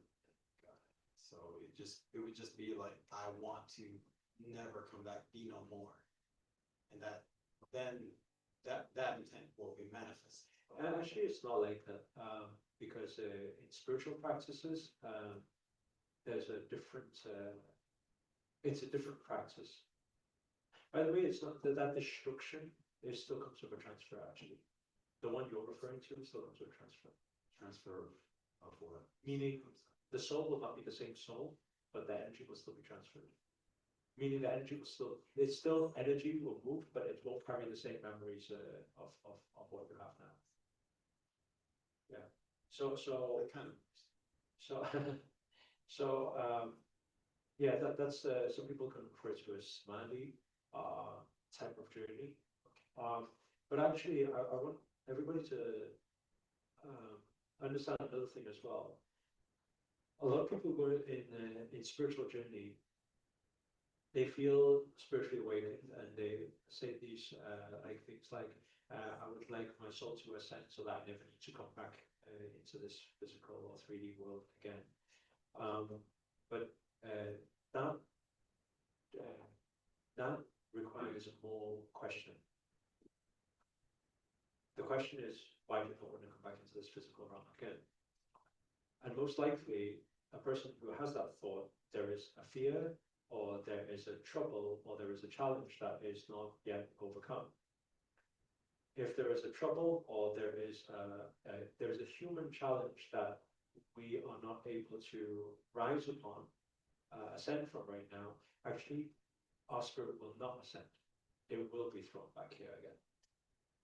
So it's quite ironic, the whole situation, because a lot of people say, I wish to never come back, I never to leave and not come back here, not need to, go free spirit, never need to come back into this world again. Actually, those are the exact spirits who will come back again. Yeah, it's because they are not clear, they have not completed the challenge in this human world yet. Yeah. Okay, so in essence, don't worry about getting zapped. Yeah, you should be. Our goal should be to be. Our goal should be to be God in this physical realm. Yeah, that is ascendance. Yeah, if you can, you're a living God. You're already part living God, but you have too much human in you. So when we start detaching the human, like thoughts is the first protocol. When we start learning, silencing the mind, breath work, meditation, just silence it. Thought, you're already becoming more godly. Yeah, it's a journey. Sounds good. I'm looking forward to that journey. Thank you. Very good. Thank you. And let's take one on this side. Oh, thank you. Thank you. It's been said that when things happen to you, be they deemed good or bad, that they're results of your intention, which results in a manifestation. I kind of get the idea, but if I walk into a grocery store and then a few minutes later someone else walks into the grocery store and then starts shooting people and bad things happen, I have a hard time understanding how I was responsible for that. How my intention. Well, this because you need to know the I you're referring to is infinite. The I you're referring to, how I manifest something, is my infinite soul manifest something. Your infinite soul that never died and never will die has gone through so much. Even if it's not in your consciousness to have had a conscious thought about it, with the three parts: conscious, subconscious, superconscious. Our conscious is saying, I'm consciously thinking I don't want to go into a supermarket and be shot by someone. If that was ever a conscious thought from anyone, which possibly varying that some people may think that if they have that fear. Okay. Second, my unconscious thought. My unconscious thought is sometimes some people just speak about some shooting, and I hope that never happens to me. And I didn't even recognize that I hoped that never happens to me. I didn't even recognize that was in my subconscious. That is very common. Like that just happens all the time. We just see something and I need to be careful next time. That is a vibration, and a vibration is an attraction. So that's subconscious, which is very common. Which we would really never be able to determine, actually, because it's subconscious, but if we could find a way to determine that my conscious and my subconscious never thought about that. If we could, but we couldn't, right? Because it's unconscious. But if we could, 100%, put my hand on my heart, conscious and subconscious, I never, ever thought about that in my life or feared about that in my life before. Superconscious. Superconscious is the collective energy, my energy, my past life, calm. Energy is carried. Everything in life is cause and effect. So every cause to an effect. So the hardest thing, actually, I feel for a human being is when some very traumatic experiences happen to people. And the hardest thing for human beings is to take responsibility, because it's hard. That's why most people don't play responsibility. Most people play victim. It's much easier. Right. That happens to me. I don't know why this happens. I don't know why this happens to them. But what we need to understand is that victim, that approach, the second approach, right? Is there any help to the situation? So think about that. So it's not what happened to who, to you, to anybody else. If I choose, I don't believe this person deserved or manifested or conscious or unconscious or whatever manifested at all. Okay, great. Now what? So you believe they were victim? Yes, 100%. Okay, great. Now. So what we're going to do with this now? Like, there's nothing we can do. There's no. We should have compassion towards situations, obviously. Like, give whatever we can give. But there is no strength in that second approach.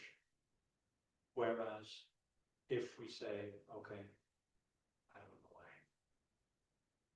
this really bad situation happened. I don't know why.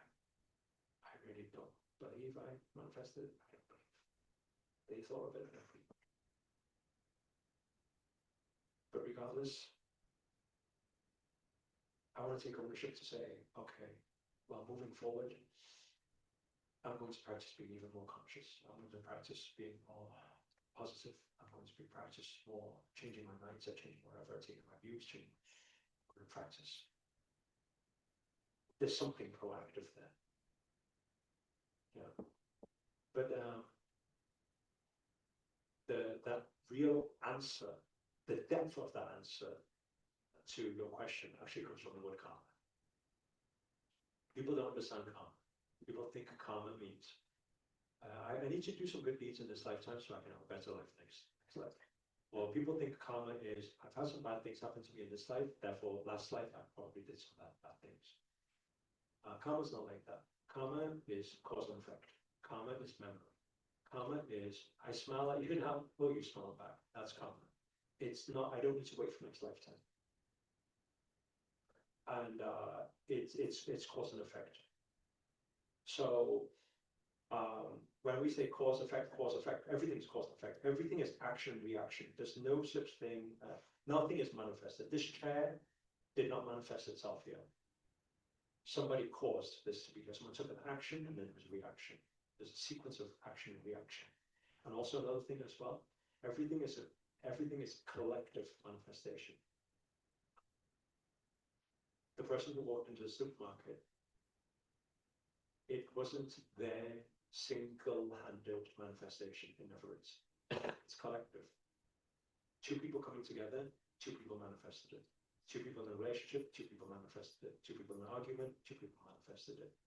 Right? Even if we didn't consciously manifest, it's manifested. So it's a collective, and collective is all karma. It's all cause and effect. Very deep. So yeah, I don't know if that answers your question, but it's when we go deep into karma understanding, it goes way beyond your thoughts in this lifetime, because it's also what was done before that as well. There's a lot to it. Thank you. Thank you. Real quick, Yeah.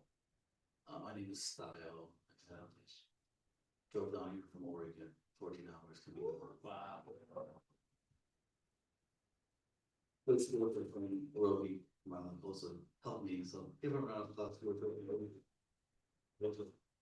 My question is going to be more maybe on a lighter topic of what I've witnessed and seen on your YouTube channels. Yeah. One of your highlight reels showcase, I think, you at Paris or Europe doing a fashion event. Mm.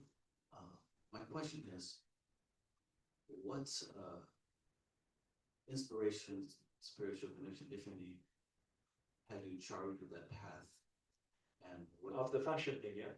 and what segue you out of it? Was there a limit time cap? I'm just curious as a Yeah, actually, artist. yeah, that's a very good question. Nobody's ever asked that before, but that's a very good question because manifestations happen in sequences. And a sequences is not just one dimensional, it's not linear, it's many, many things need to happen at the same time for one thing to happen. So how you guys got here was a sequence of loads of different events too. Now, everything keeps showing up in your life, and they'll keep showing up. Everything that shows up for you is for you.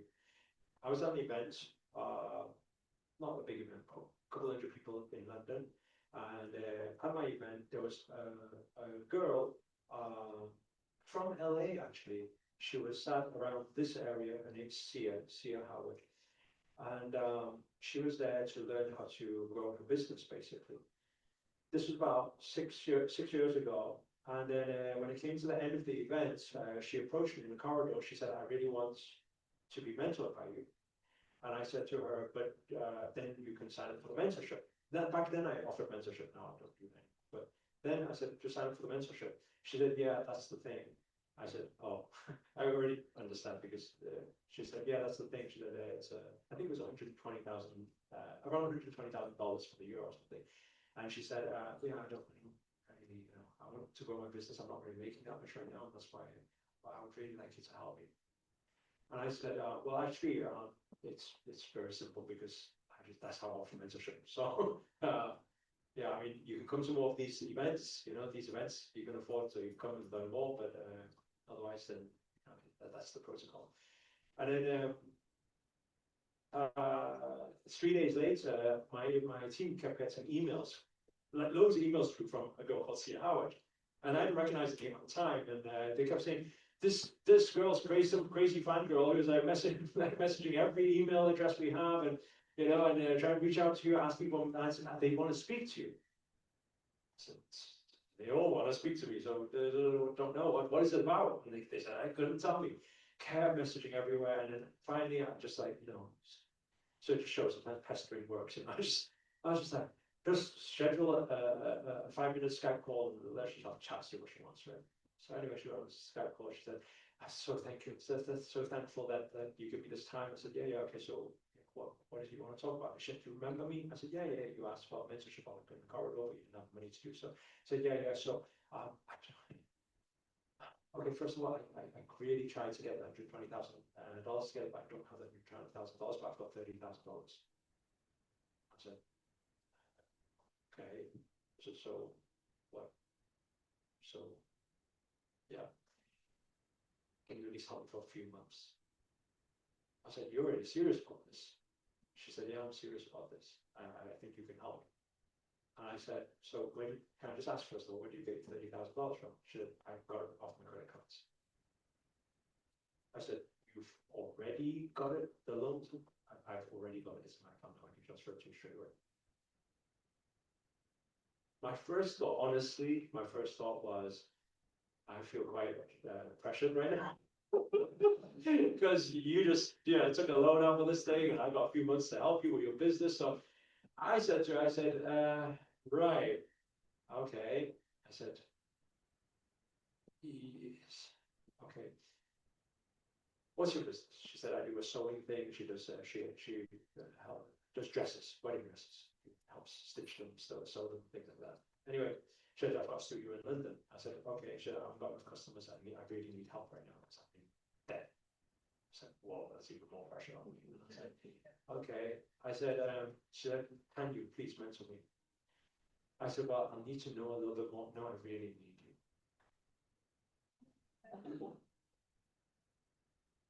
I said, "Okay. I'll ask the team to contact you, and you can make a transfer over, and send your address of your studio in London. Send your address to the team, and I'll drive over tomorrow, and I'll I'll have a meeting, and we'll see what we can do." She transferred the 30,000 over, And I drove to London, met her studio. I sat down. I said to her, okay, tell me about your business, what your struggles. How much do you charge for your service? I stitch things, whatever, £50 for stitching, whatever, £100 sometimes for a wedding dress, whatever, right? Did this, and I said, so you do it all yourself? Yeah, okay. And I need more clients, and I'm in debt right now. My studio cost is how much per month, and right now I can't pay rent, and blah, blah, blah. And then I said, Sia, honestly, I can't help you. I'll tell the team to give you the full refund, give you the money back, because I'll tell you where the problems are. And she started crying. So I'll tell you where the problems are. I said, stop crying a moment, tell you where the problems are. You're stitching $50, $100, $150,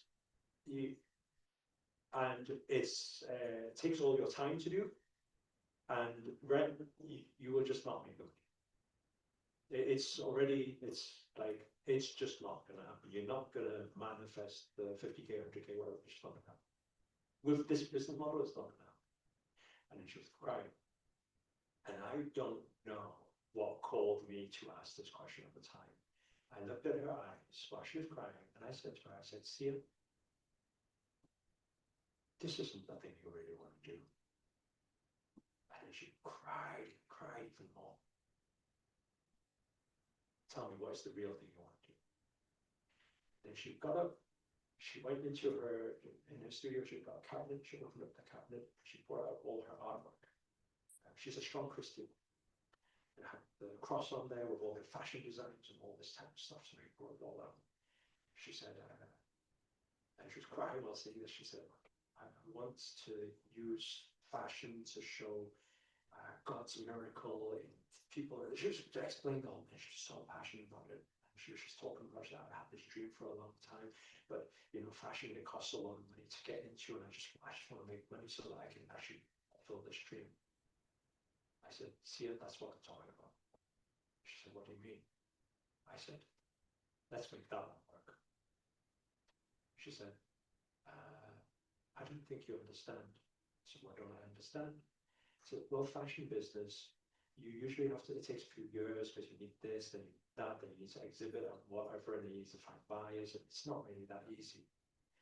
I said, Sia, you paid me to be your coach, or I paid you to be my coach. And then she looked at me, she said, but have you done fashion before? I don't like being challenged. I don't. In my head was like, no, I haven't, but so. I said, John, no, I haven't, but I believe we can make this work. I said, what is your goal with this again? She said, number 1, Paris Fashion. Number 2, World Magazine. And I said, we'll do that. I said, if you want to embark on it, I'll give you money. I will make that happen. I'll manifest that. She said, yeah, but it's not that fun. I said, see you. You pay me or I pay you? I said, okay, so let me figure it out. We had a few meetings afterwards. She was explaining to me how fashion business usually works, how designers usually get their things on shows. I said to her, the first thing I say, and by the way, it's the same thing. If any of you ask me any question, I want to start a YouTube channel. I want to start a bank. I don't care. I want to start wherever. I want to start airline. Okay. If you say, usually the path is, I will say, don't tell me usually. Because I've never in my life done usual, and I won't do usual now. I won't. It's the same thing when I started this singing journey. Usually, how artists promote their no. Usually, artists are broke. I'm not going to be that one.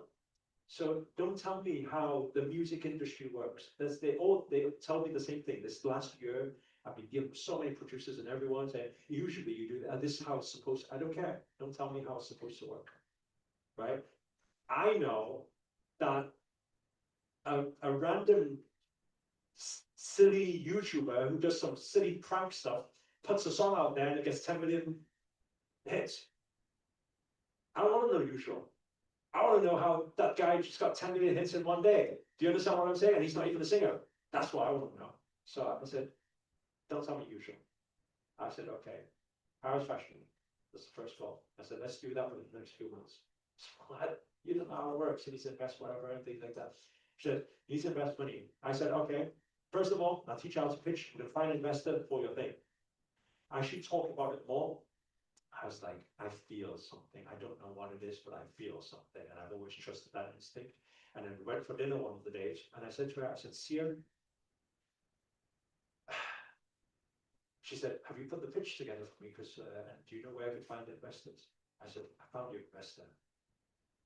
And she said, what? How? And I said, I'm here. She said, no, wait, what?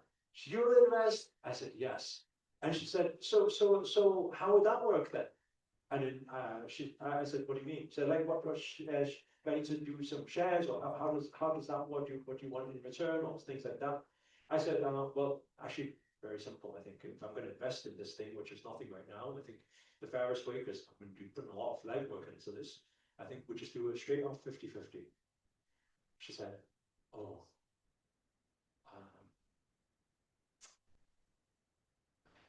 that's a lot. I said to her, I said, a lot of what? A lot of, like 50%, a lot, 50% of what? A lot of what are we talking about? And she said, no, but a lot of my dream, I said, but where, your dream, give me the valuation of your dream right now. Let's find someone technical. Yeah. But let's value your dream right now. Value. Says, oh, okay, can I negotiate? So you can negotiate, but, and she said, well, how much are you going to give me? I said, I don't know why he's here, but I'll give you whatever it needs to get to Paris Fashion Week and Burgundy. She said, what? I said, yeah, I don't know, that makes no sense at all. I said, yeah, no investor will say, I'll give you whatever it needs to make that dream happen. But that's my proposal. And I said, I don't think any investor is going to give you the same proposal. I'll give you whatever it needs to make it happen. So that's what I said. She said, well, can we do like 20%? I said to her at this on the spot, I said, Sia, you know what? Actually, it doesn't matter. It actually doesn't matter. It's not, look, I don't want you to feel like I'm taking 50% of your dream. Really, because I don't want you to feel that at all. I don't want you to feel pressured just because it's me. I don't want you to feel anything. You know what? Let's stick to the original plan. Let me put the pitch together. Let me find some ways for you to pitch to investors, and let's go that way. Well, can I speak to my mom about it first? I said, I don't need your mom involved in this thing. I said, seriously. I said, seriously, Sia. Actually, I'm not. No, don't think I feel offended or anything. I get it. It's okay. I'll still help you regardless. I'll help you pitch for investor. Very late that night, she called me up. She said, I want to take the offer. I was like, no shit. It's like, got a slow brain to take 5-6 hours to come up with that, you know. It's like, I'm not even getting anything. Do you understand what I say? I'll take 50% of nothing here, you know.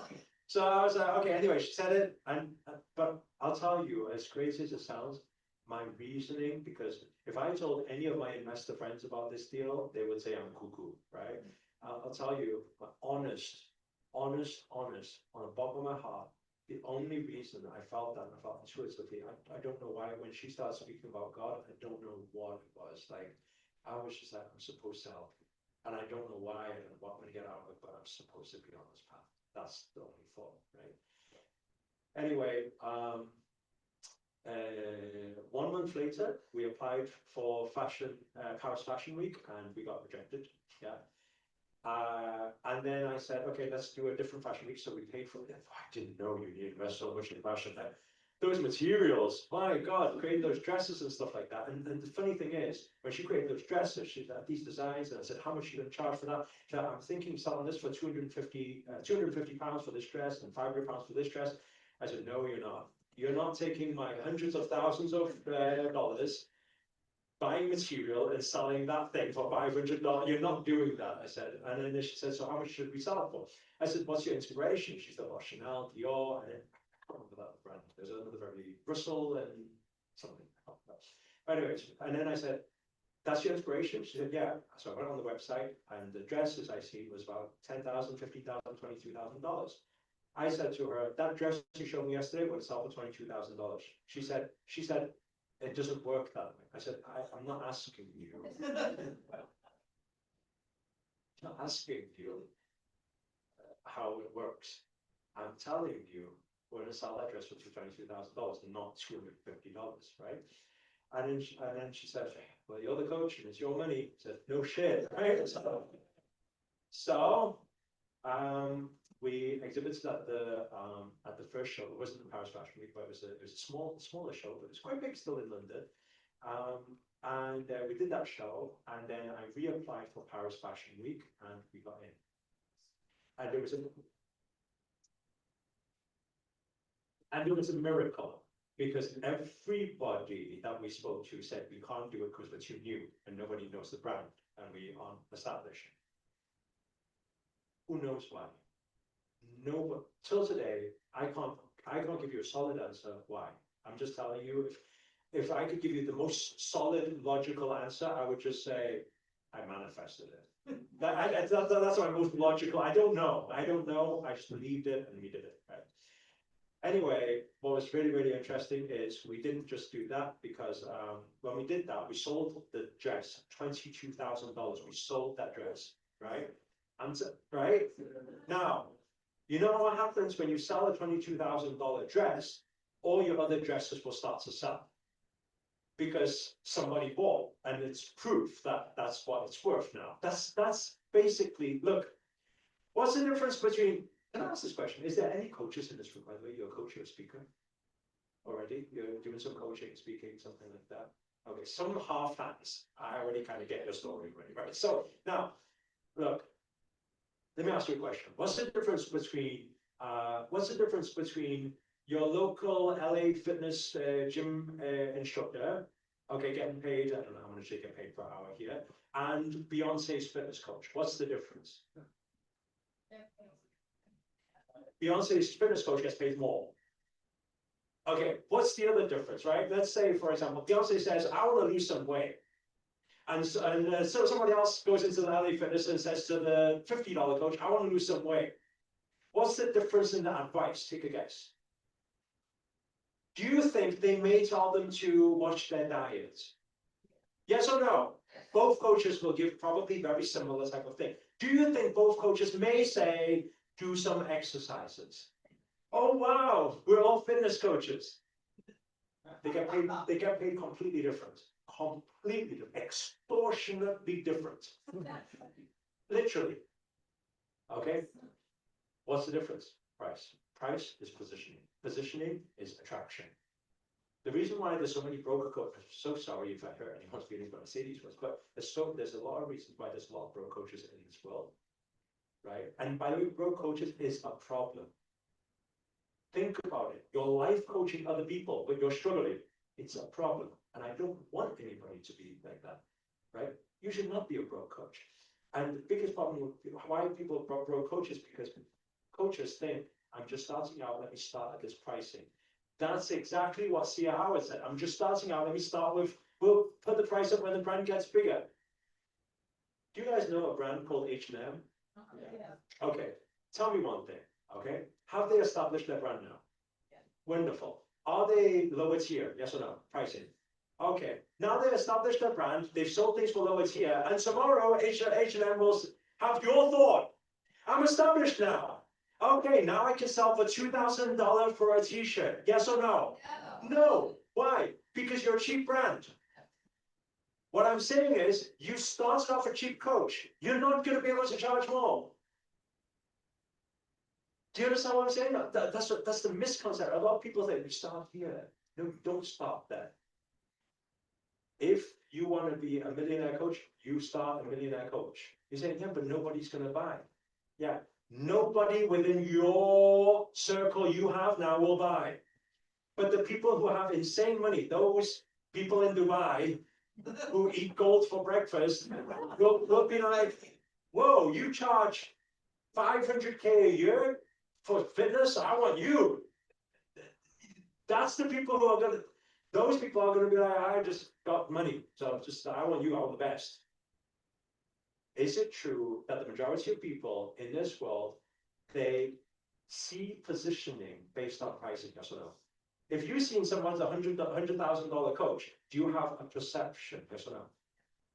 Okay, that is your new learning about PR. PR is not what you think it is. PR is perception equals reality. That's the world we live in. That is manifestation. You want to manifest anything, you make it, and people say bake it, then it becomes real. It's like that. And that's the same concept. So what actually happened? Sold $22,000 dresses, other dresses sold, exhibited in Paris Fashion Week. I tell you, that Fashion Week was crazy. You see me walking the runway? That was crazy. I tell you, because the only reason I was walking that runway, I had to fly out there because Sia, she was from LA, she couldn't get her visa on time. And I was like, what? It's your own show. She said, you're going to have to do the job instead. I was like, I don't even know what I need to do. So imagine I'm there, and then they're saying this won't stitch onto that, and that won't do this, and I'm just getting confused. And I get to the Paris Fashion Week, I'm behind the scenes. I've never seen so many naked women in one room in one time. You know, I'm just like bras flying everywhere. You see I don't know anyone been to a fashion show before. The walkway, the runway is beautiful. Behind the scenes, just before people are coming on, there's clothes flying and underwear flying and things like it's just a crazy scene. I'm just like, what's going on? You know, and everything's flying in this up, in that up, and then because to be honest with you, we saved a bit of money on saving on models. So I don't know if you've done fashion show before. When you save on models, you have to run twice. The same model has to run twice, so it's quickly go back and get changed while the rest is running.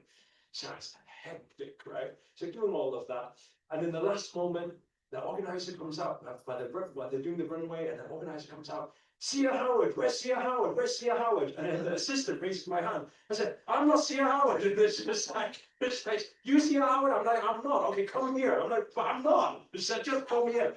And I said, well, what do you want me to do? And he said, okay, you need to go on the runway now. Me go on runway? I said, what am I supposed to do? He said, yeah, you're part of it, right? Yeah, you need to do runway. I'm just like, oh my God, I'm so no, I'm never. Just like.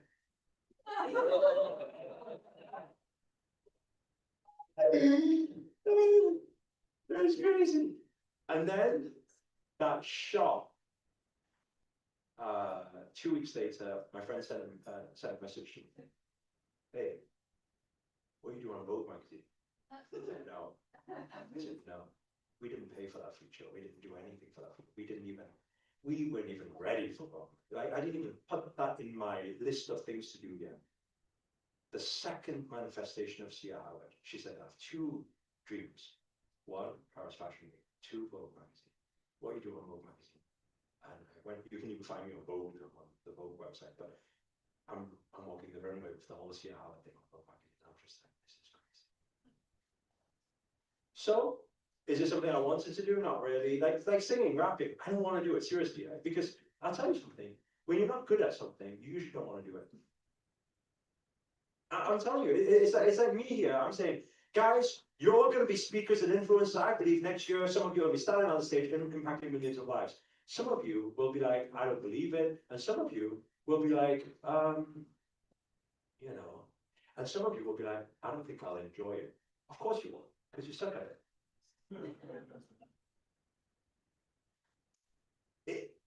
I want you to understand that. The only way for you to grow is to practice the things you suck at.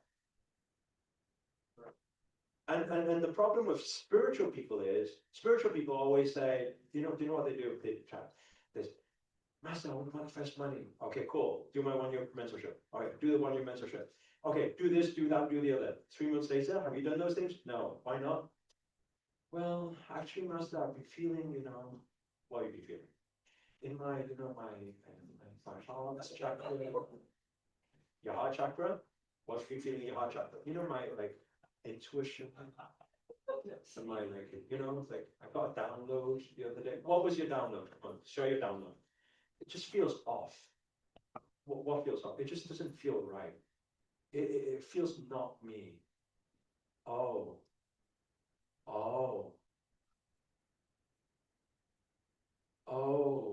You mean God told you that this bigger version of you is not you? No, it's just the things that you're asking me to like practice and do like that, I think just didn't feel very me. Oh, you want to be you? Yeah, I want to be my authentic self. Okay. You know the results of your most authentic self? The results of your most authentic self is everything you have right now. If you feel you're being authentic right now, the results of the most authentic self right now is everything you have right now. Okay, so stay there. Don't go anywhere. Don't do anything else. Don't dream of anything else.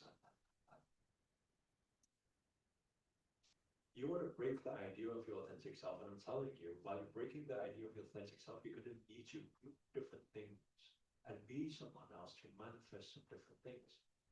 The moment you be something else, you feel you're out of character. But what if I was telling you, a multidimensional being, that you could be any character at any given time? So you should not be bound by one character. And the reason why you say, I don't know, it feels off. Of course it feels off. Because you suck at it. How many of you don't know how to play a piano? If I put you on a piano right now, I say, just flow, just be yourself.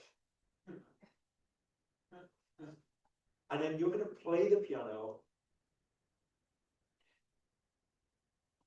maximum 5 minutes before you get bored.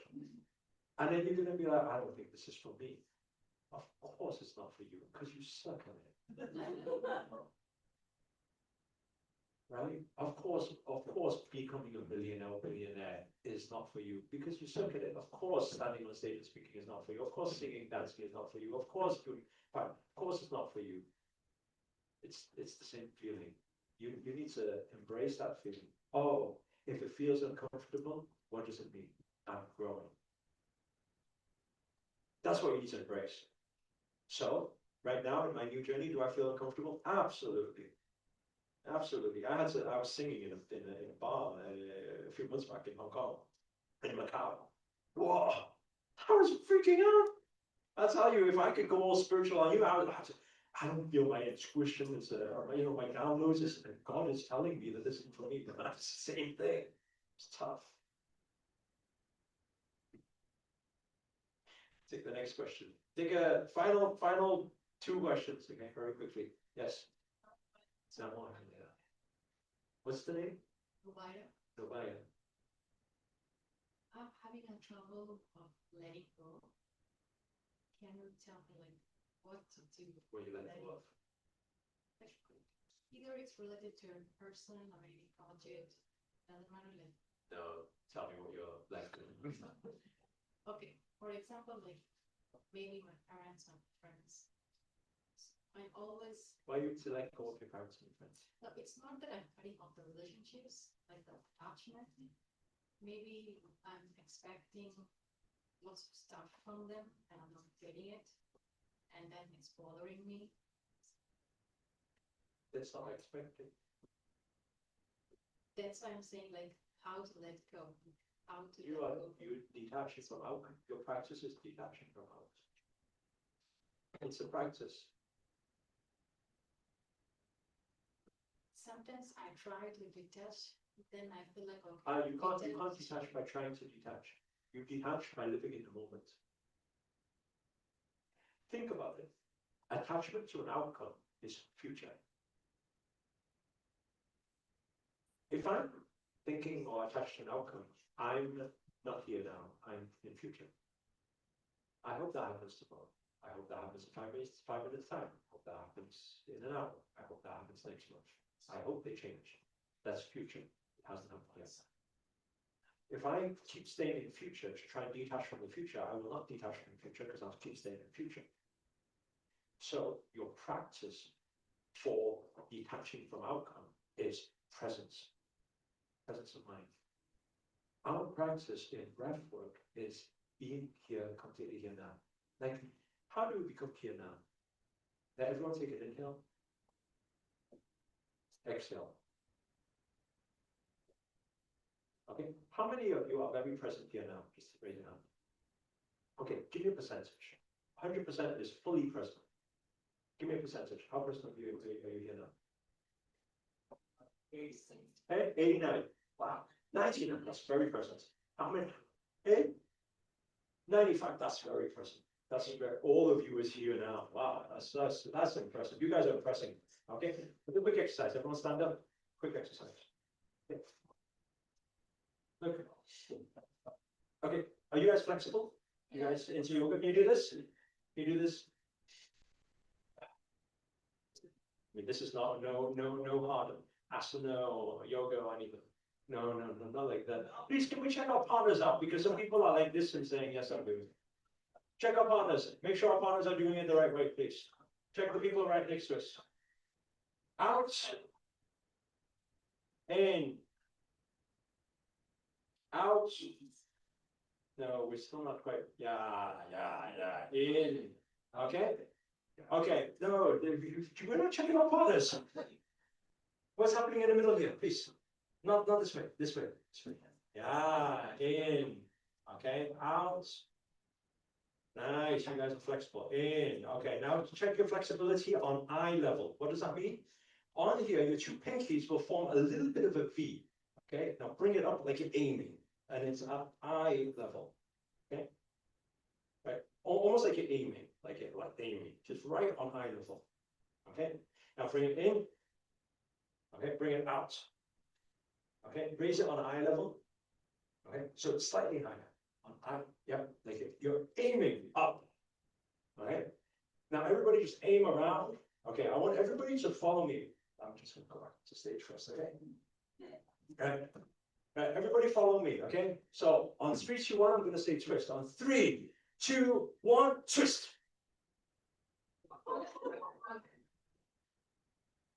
Okay, take a seat a moment. Okay, so everyone take an inhale and exhale. Okay, so I asked one question just before. I said, how present in the moment you are now? And you guys gave me 95, 98. I'm super spiritual.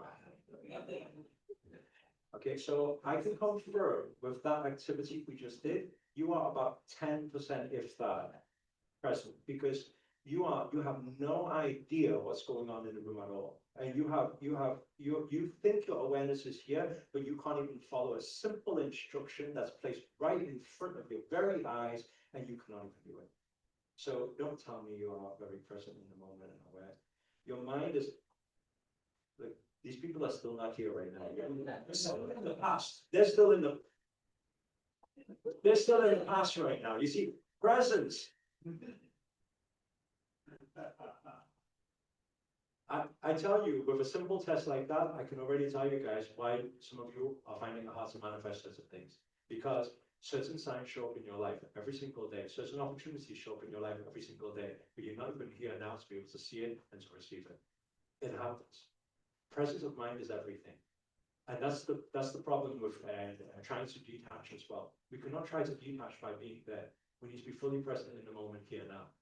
Our practice for that is consistent breath work. Breath work should not be something that we do mornings only.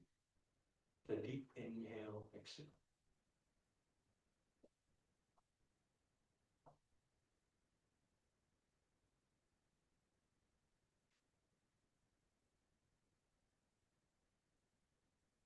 We should be practicing that in every moment.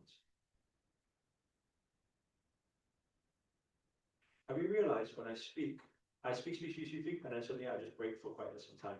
Have you realized I do that quite a lot? Because that's what I'm doing. If I bring myself back into the presence, I'll tell you something. You all have supernatural powers when you do that. I want everyone to do an activity with me now, right? Very simple. Now you're alert. Okay. Now just breathe. Take a slow inhale. Listen to the sound of the breathing.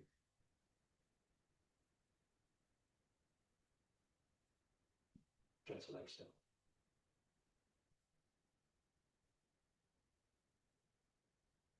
Inhale.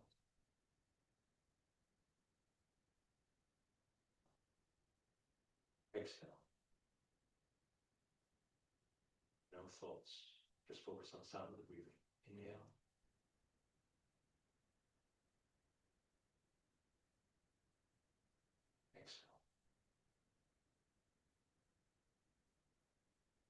continue to breathe. Continue to focus on the sound of breathing.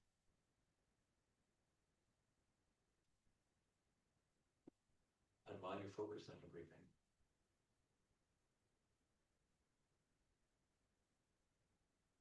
just bring yourself, your presence of mind here now onto this moment, back into the room. Can you hear very clearly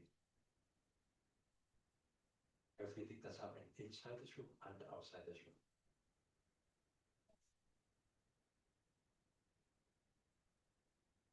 Do you hear more sounds in this room, even sounds you didn't acknowledge before you hear it now? Yes or no? So now you hear more, you sense more, your awareness is higher. Our awareness, our consciousness rises when we focus on breath. It automatically calms the mind, there's no thought. I'd like you to continue the slow inhale, exhale while opening your eyes.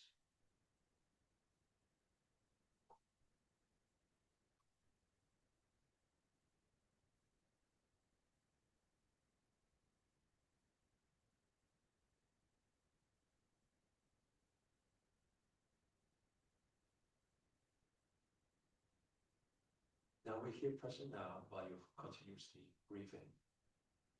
Okay. While you're completely here now, you looking at me looking at you.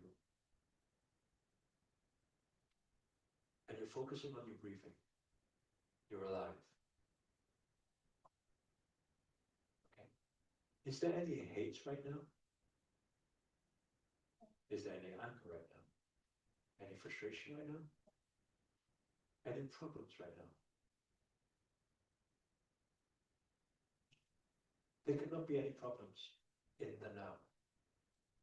Are you having detachment issues right now? Now you are not. Then you are. There you are. Now you are not. So all your attachment, detachment, whatever, all has gone just by being here now. Not by trying to detach. If I go then, let me try not to think about it. You're thinking about it. If I stay here, I'm here. It's you, me, life, breath. Wow, what a blessing. So your practice is presence of mind. It's not trying to detach.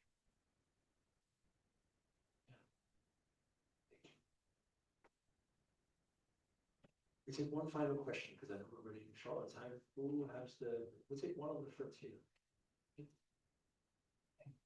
Namaste, Master. My My name is Gabby, and I want to. Gabby, Yes. Gabby, there you go. We see Oh. Gabby all the time online. I'm here. I made it. And first and foremost, thank you for coming to LA. Like honestly, this is one of my manifestations when I first started on my journey with you. Was I'm gonna meet Master when I get the chance somehow, some way from you. The fact that you're here in LA, it makes it even better. So thank you so much. I also want to thank you for the last 5 years. Your teachings, your sessions, your ceremonies, the seminars, everything that you've had has helped me grow spiritually, has also helped me grow personally and professionally in my days in the last 3 years. And for all those who are just getting started on your journey with Master, it's stay open. There's been tremendous highs that I've had and also tremendous lows. But thanks to your teachings, I've been able to recognize that it's just a flow. That's just how the flow works. I know you said that this is gonna be like your last live event that you're gonna be having, which is kind of sad to hear, but at the same time, I'm grateful to be here for it. I have several questions I guess I want to ask, but after these events, will we, as your disciples, your students, be able to reach out to you if we have any sort of issues that we feel like we need to? You're in the 108 circle. No, unfortunately, this year, all of my tokens got stolen. Oh, no. My wallet got hacked, so a lot of the teachings that I've been going through. You were part of it? I was part of the women, the 10K, I have the 10K tokens. Right. So, but it still gave me access to, get in there, and whenever you did have options for 108, I was able to get in there. I give her the one-away token. We'll give you a one-away token. So what's that one?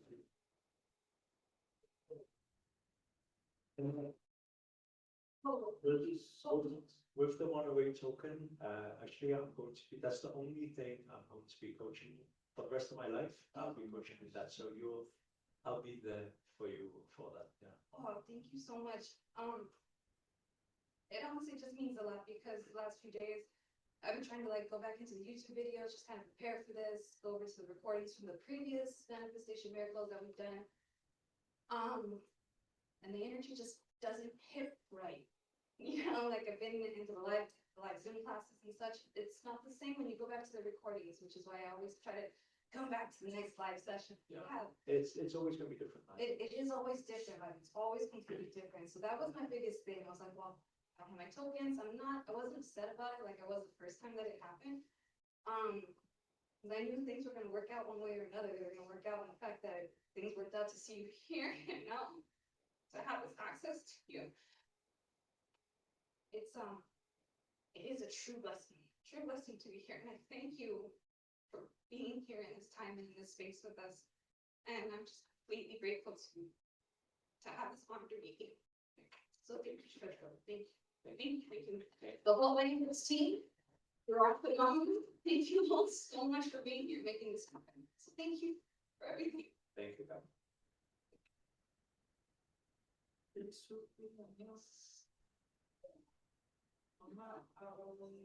You're coming to the event next weekend? That's cool. That's cool.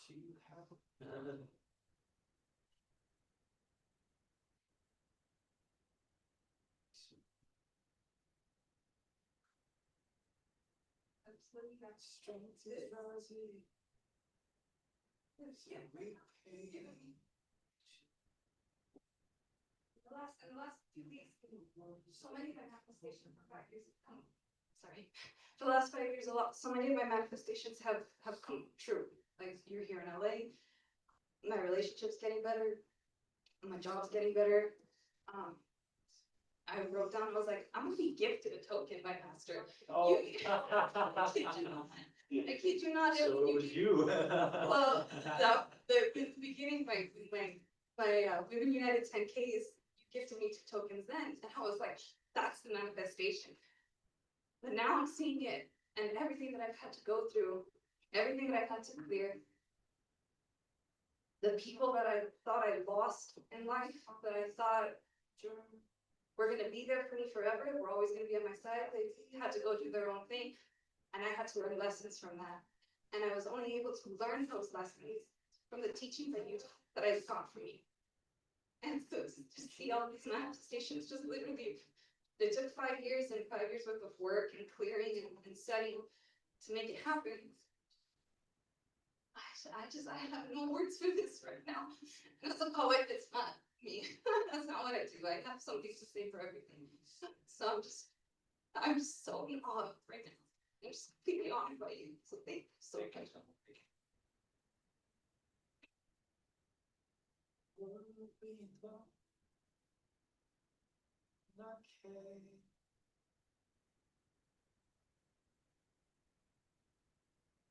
When I saw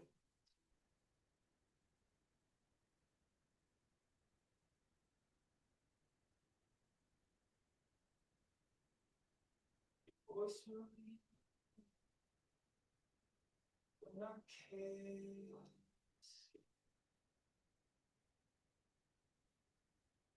to the cloud,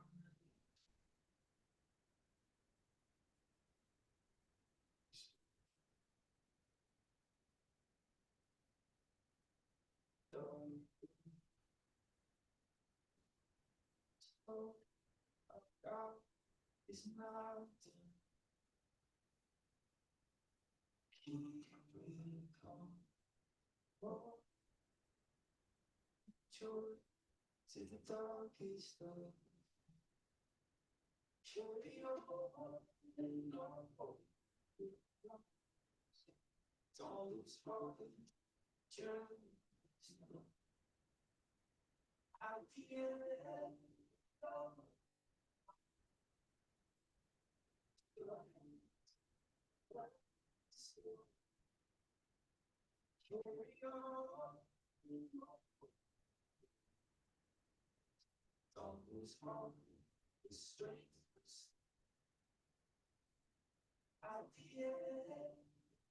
I think this is what the world needs more, especially right now.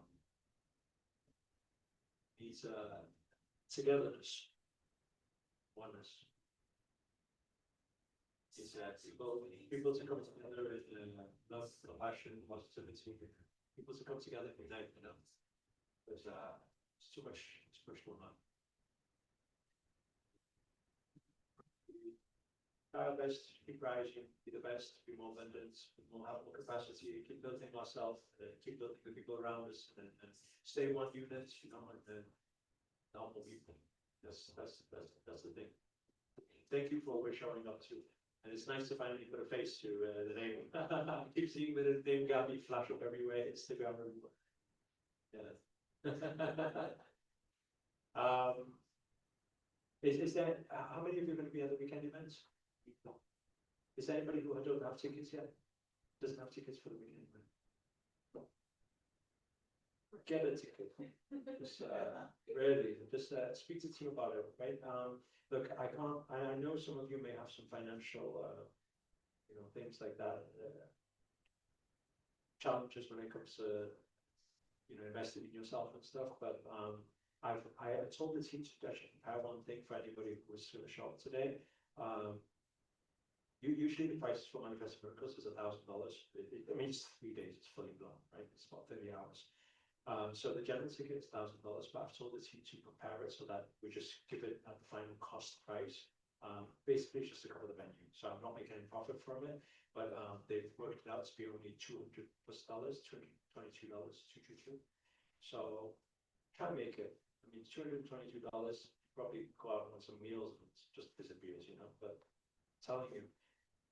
Friday, Saturday, Sunday. If I know some of you may be working on Friday, but you know, I'm sure you all on some mornings before it's only one day, and I'm sure you know if there's a will, there's a way. Don't tell your boss I said that. But yeah, I don't have anything else to say really. It's I promise you on 3 days I'll give you my all. It's quite intense. I'll share everything and just try to make it. Is there anybody who would like to take that opportunity on? If there is, just give me a wave or something. Yeah. So just see the team at the back. They have it, and you only get it here, by the way, because if you once you're out of these doors, you go back on the website. It's going to be at the back. So. I think that's it from today. I'm going to see you guys next weekend. It's going to be fun. Thank you guys so much for coming in today. Hopefully you guys got something out of it, some plenty of notes. And look forward to seeing you guys again. And I tell you what, 3 days could be completely different because it's a complete journey. Thank you guys so much. Love and prayers for all of you. Thank you. Namaste. Thank you. Thank you. Thank you.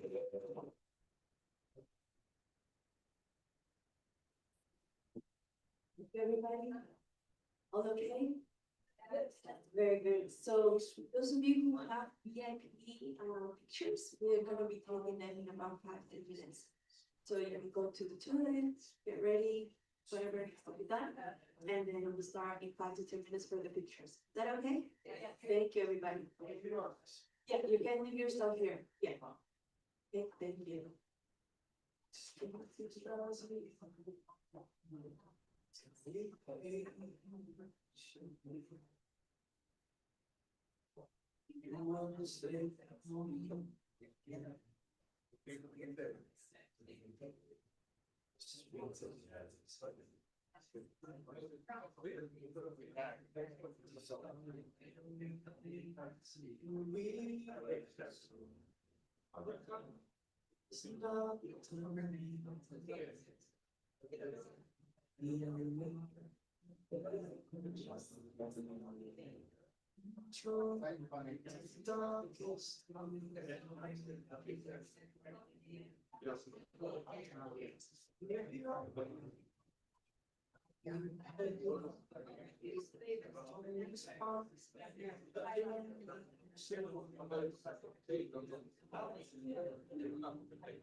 Alright, cool, we're good. I was like, we don't have anything to do this, do you? And he was like, "Yeah." It's Okay, like, we don't have a laptop or anything. yeah, but they've been driving everything, Yeah, I just talked to the so he's grabbing stuff to. videographer. And yeah, It's gonna take us. yeah, which is good for us. Oh, More money. oh, I guess, it. I mean, it won't take